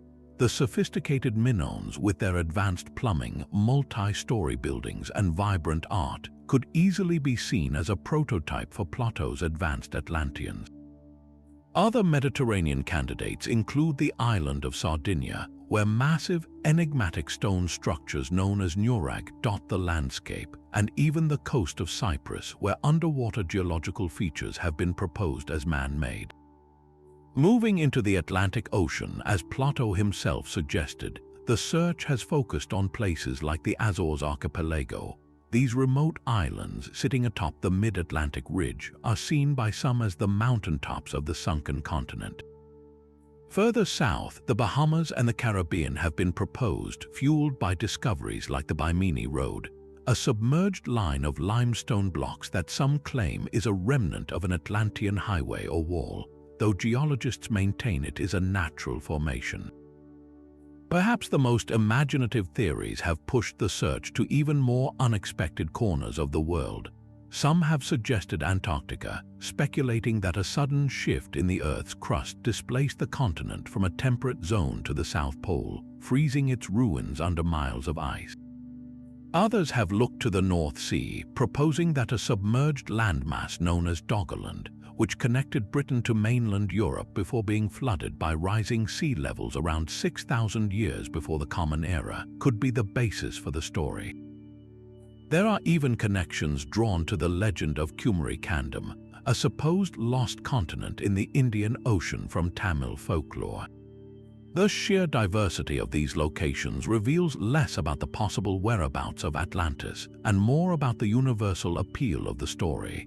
Nearly every culture with a connection to the sea seems to have a place for it in their own backyard, adapting the core legend to fit their local geography and history. So why does this search for what is almost certainly a philosophical fiction continue to captivate us with such unwavering force? The answer lies in what Atlantis represents. It is the ultimate symbol of a lost golden age, a time when humanity was supposedly wiser, more advanced, and more in harmony with the world. The idea that an entire civilization, potentially more technologically sophisticated than our own, could rise and fall long before recorded history began is a profoundly humbling and thrilling concept. It suggests that our current understanding of the past is incomplete, that there are entire epochs of human achievement that have been erased by time and catastrophe. Atlantis embodies our deepest anxieties about our own civilization's longevity. In an age of climate change and geopolitical instability, the story of a mighty empire brought low by its own hubris and natural disaster feels unnervingly relevant. It serves as a timeless warning, but it also represents our boundless optimism and curiosity. The search for Atlantis is the ultimate expression of the human desire to explore, to uncover secrets, and to believe that the world still holds wonders beyond our current comprehension. It is the grandest treasure hunt of all, not for gold, but for meaning, a quest to find proof that we are not the first, and to learn the lessons of those who may have come before us, so that we might not share their fate. And so we reach the final destination on our global treasure map, a small, unassuming island off the coast of Nova Scotia that has consumed fortunes, claimed lives, and defied explanation for more than 200 years. This is the legend of the Oak Island Money Pit, a mystery that begins with a simple discovery by teenagers and spirals into one of the most complex and expensive treasure hunts in modern history. The story, as it's traditionally told, starts in 1795 when a young man named Daniel Maginnis found a peculiar circular depression in the ground on Oak Island, with an old ship's tackle block hanging from a tree branch above it. Convinced he had found evidence of buried pirate treasure, he returned the next day with two friends, John Smith and Anthony Vaughan. They began to dig, and what they uncovered would ignite a mystery that burns to this day. Just a few feet down, they hit a layer of flagstones not native to the island. At 10 feet, they found a platform of solid oak logs securely set into the walls of the shaft. At 20 feet, another oak platform, and at 30 feet, yet another. Realizing the scale of the project was beyond them, they abandoned the dig, but they had already planted the seed of a legend, that someone at some point in the past had gone to an extraordinary amount of trouble to bury something very deep and protect it very well. This was only the beginning. the pursuit was taken up by a succession of eager searchers over the next century, each one digging deeper and uncovering more baffling clues. The central feature, dubbed the Money Pit, revealed itself to be a feat of sophisticated engineering. At around 90 feet, the searchers reportedly struck a large, flat stone inscribed with a cryptic cipher. Though the stone was later lost, a translation was remembered as reading, "40 feet below, £2 million are buried." Driven by this tantalizing message, they pressed on, only to encounter the pit's most brilliant and diabolical defense. Just a few feet below the stone, their auger, a tool used for drilling, broke through into a hollow chamber. When they pulled it back up, it was brought up with 3 links of a gold chain. They were certain they were inches from the treasure vault, but the next day the shaft had flooded with seawater up to the 33-foot level. They would bail it out only to have it immediately refill. This was the discovery of the famous flood tunnels, a series of cleverly engineered channels lined with coconut fiber and connected to Smith's Cove 500 feet away that were designed to flood the main shaft with seawater the moment anyone breached the final protective layer. This was not a simple hole in the ground. It was a complex, booby-trapped vault, and it had just claimed its first victim, turning a treasure hunt into an engineering nightmare. The 20th century saw the mystery deepen, with both tragedy and tantalizing artifacts emerging from the island. In 1861, the first life was claimed when a boiler on a pumping engine exploded. The death toll would sadly rise over the decades, adding to the lore of a so-called curse that is said to claim 1 life for every $1 million spent searching for the treasure. Despite the dangers, the finds kept hope alive. A fragment of parchment brought up by an auger was found with the letters Roman 6 or UI visible written in India ink. Pieces of ancient coconut fiber not native to Canada were consistently found in the Smith's Cove area, confirming the man-made nature of the filtering system. A mysterious triangle of beach stones was discovered, which some believed pointed toward the treasure. In the 1970s, underwater divers sent down a camera into a borehole and claimed to see several chests, a severed hand, and even a human face in the murky water. Images that, while heavily disputed, fueled the imaginations of a new generation. Throughout it all, the central question remained: who could have possessed the knowledge, resources, and motive to construct such an elaborate vault? The theories are as vast and layered as the pit itself. The most romantic theory points to pirates. Captain Kidd or the infamous Blackbeard are often cited, with the idea that they needed a secure location to stash a massive, consolidated plunder.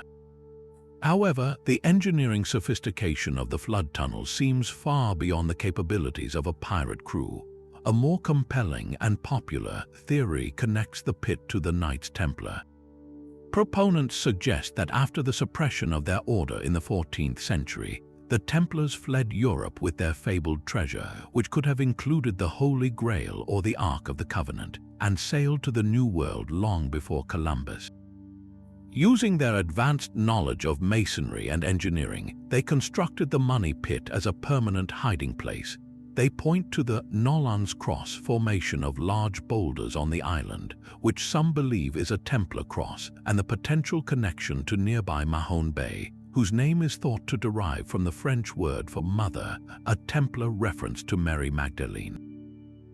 Other theories are equally dramatic. Some suggest it is the resting place of the lost treasure of Louisbourg, smuggled out before the French fortress fell to the British. Others have proposed it holds the original manuscripts of William Shakespeare, or even that it is a decoy project designed by the British to occupy American revolutionary forces during the War of 1812. In recent decades, the torch has been passed to a new team, one that has brought the Oak Island mystery into living rooms around the world. Since 2006, brothers Rick and Marty Lagina have led the most comprehensive and technologically advanced search in the island's history, documented in the History Channel series, The Curse of Oak Island. They have moved beyond just digging in the money pit area, understanding that the secret may lie in understanding the island's complex geometry.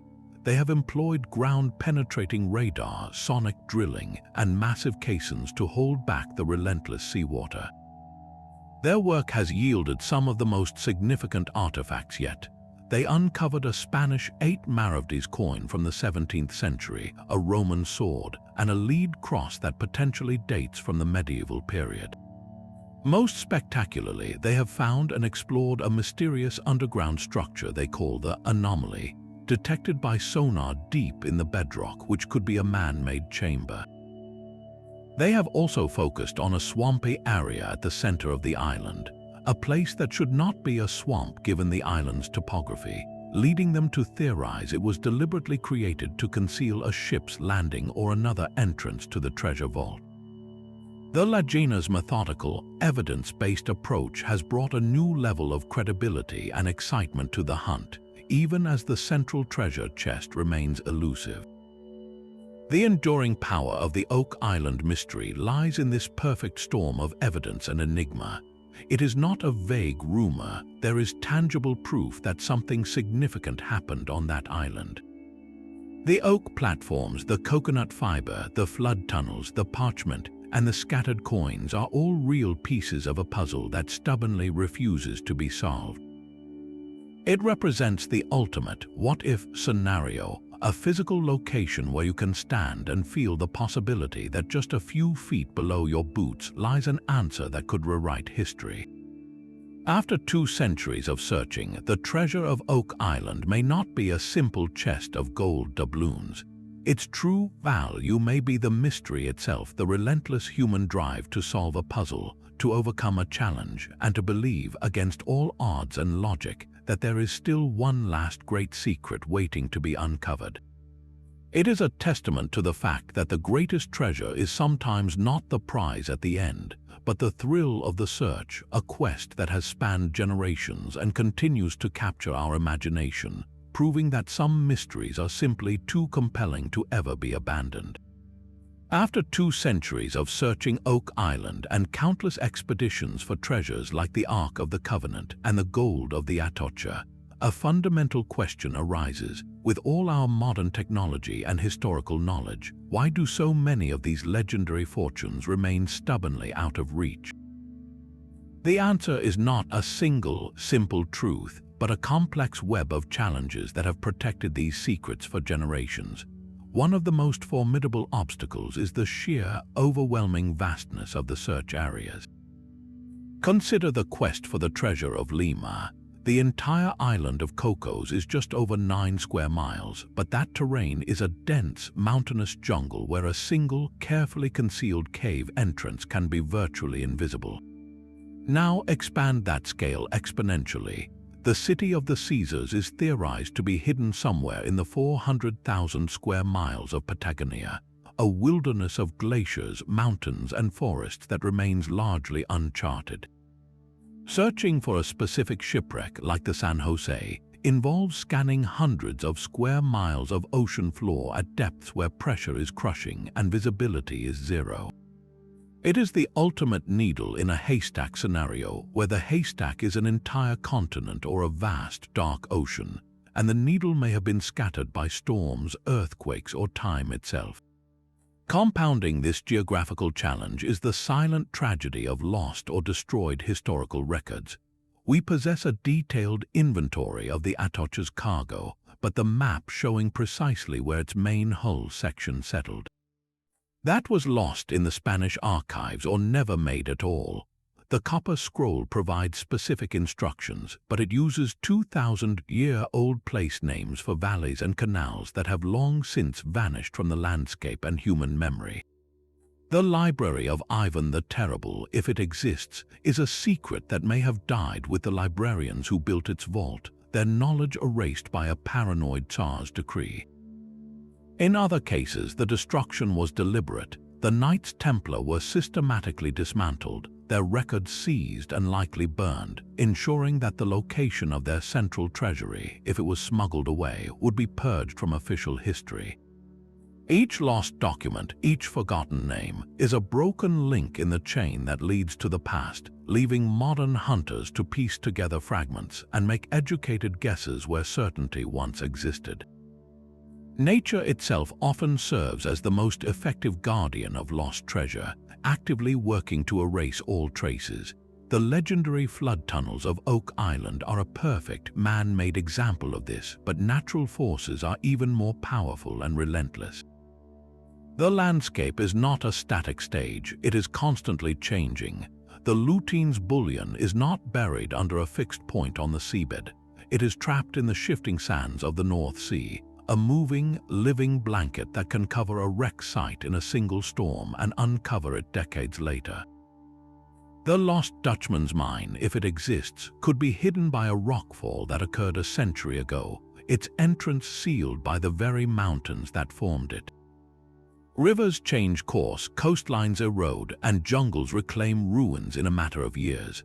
A landmark that was clear and obvious to a Spanish conquistador or a Templar knight might be utterly unrecognizable today, camouflaged by centuries of geological and ecological transformation.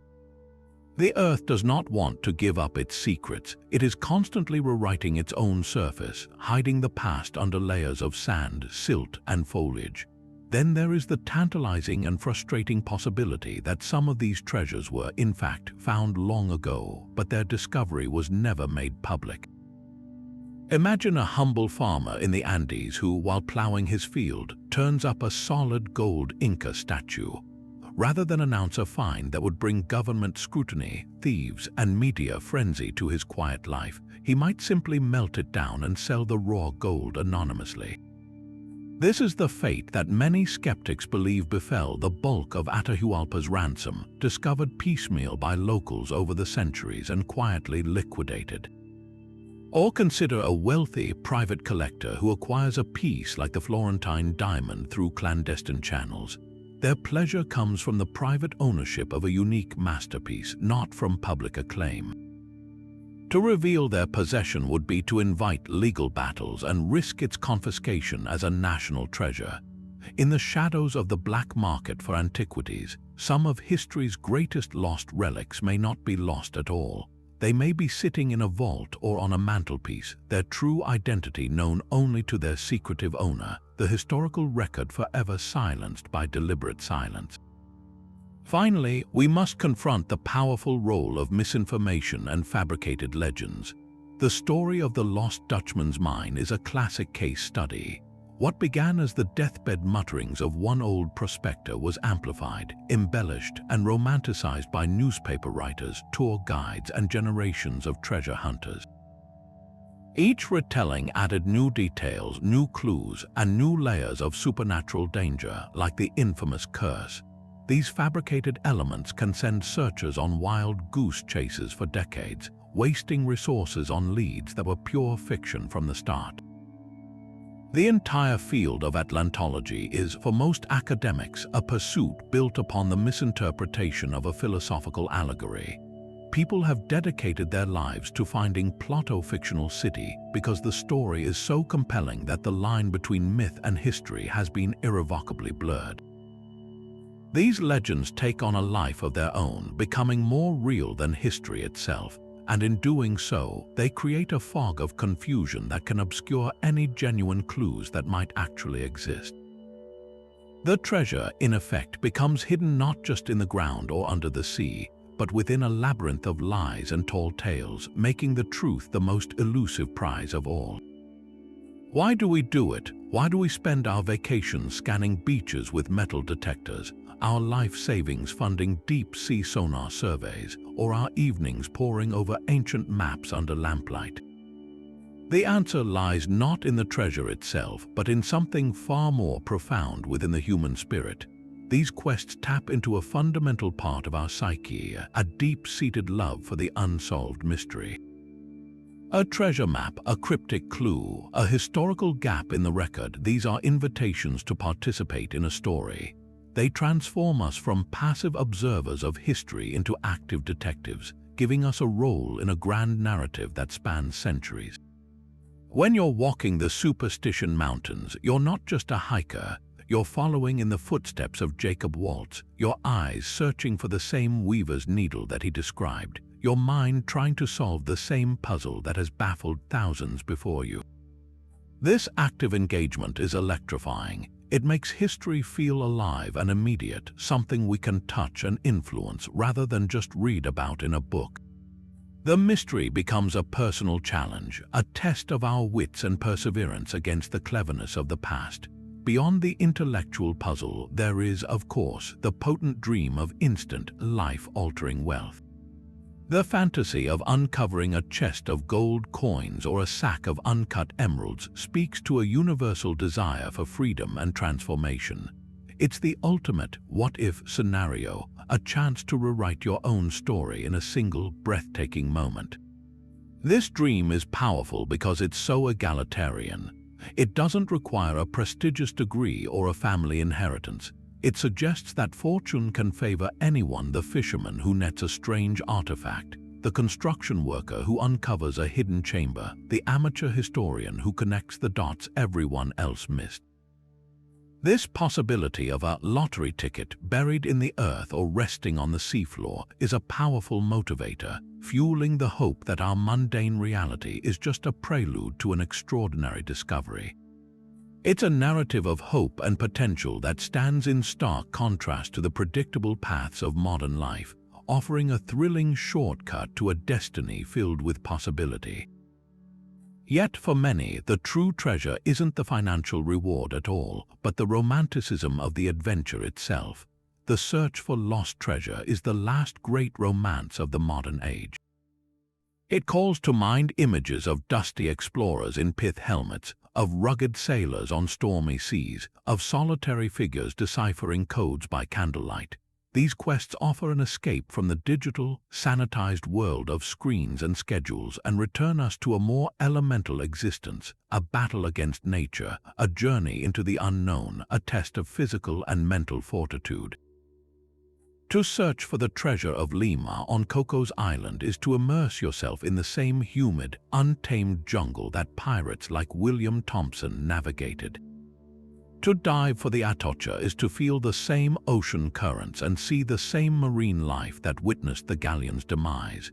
The adventure is a form of time travel, a way to physically connect with history and live out the stories we've always loved.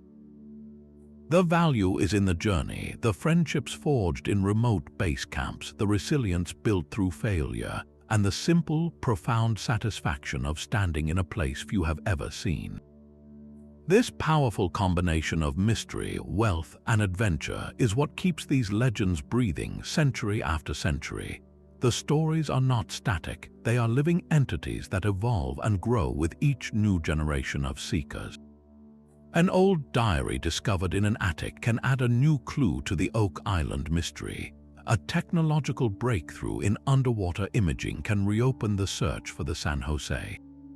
Amateur metal detectorists, often dismissed as hobbyists, have made some of the most significant archaeological finds in recent history. Their patient, grassroots efforts proving that you don't need a massive budget to make a massive discovery. Online forums buzz with theories and debates where enthusiasts from around the world can collectively analyze a satellite image or translate a fragment of medieval text, creating a global community united by a shared obsession. This constant, multifaceted engagement ensures that no treasure legend ever truly dies.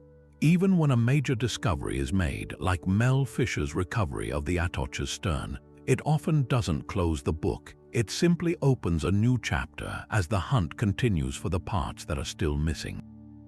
Ultimately, the search for lost treasure is a celebration of human curiosity and our relentless drive to fill in the blank spaces on the map, both literal and historical. These quests are a testament to our refusal to accept that a story is finished, that a mystery is unsolvable, or that the past is entirely out of reach. They represent optimism in its purest form, the belief that the next clue is just around the corner, the next dive will be the one, the next shovel of dirt will reveal the glint of gold. It is this indefatigable hope, this burning desire to know what lies just beyond our grasp, that ensures the legends of the Ark, the Dutchman's Mine, and the City of the Caesars will continue to call to us, inviting every new generation to pick up the map, to set sail, and to join the greatest hunt of all. From sacred arks resting in hidden chambers to galleons sleeping in the crushing deep, from the whispered wisdom of a lost gospel to the paranoid secrets of a Tsar's library, our journey across continents and centuries reveals a breathtaking truth. Our world is still a place of profound and tantalizing mystery.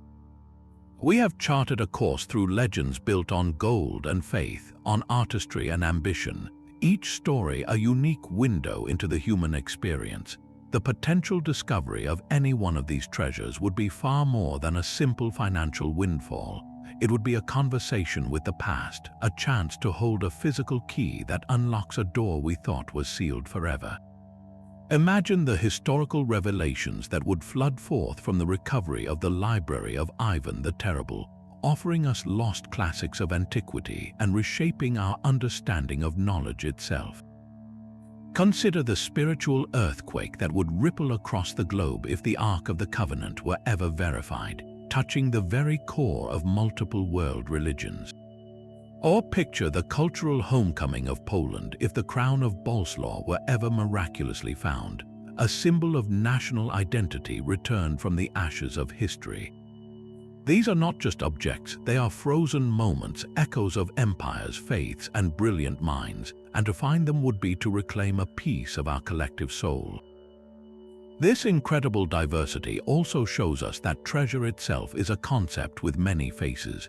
For some, it is the tangible thrill of pirate gold, the heavy, undeniable weight of a silver bar from the Atocha lifted from the seabed.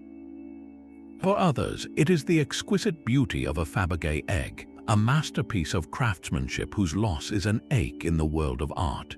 And for still others, the most valuable treasure of all is knowledge, the theoretical words of the Q source or the evolutionary evidence of the Peking man, losses that leave a void in our understanding of who we are and where we came from.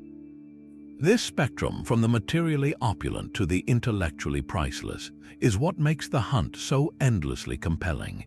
It speaks to every one of us, regardless of our background, inviting us to project our own dreams and curiosities onto the blank spaces of the historical map. So now the quest turns to you. We have navigated these 25 mysteries together, but this is where your adventure begins. History is not just found in textbooks, it is alive in the local legends of your own hometown. The family stories passed down through generations, the strange rock formation in the nearby woods that has a name and a tale attached to it. We have explored global enigmas, but every corner of the world holds its own secrets. Which of these lost treasures captured your imagination the most? Was it the tragic, romantic mystery of the Amber Room, a golden world stolen by war? Or the brutal, real-world puzzle of the Copper Scroll, a tangible map to a fortune that seems almost within reach?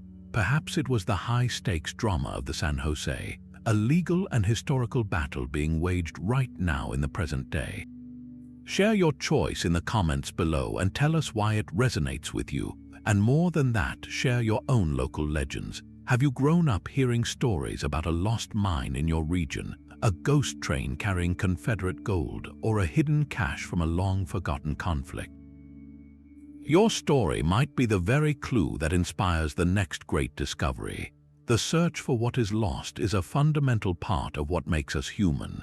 It is a thread that connects the conquistador dreaming of El Dorado to the modern historian scanning manuscripts with a digital eye.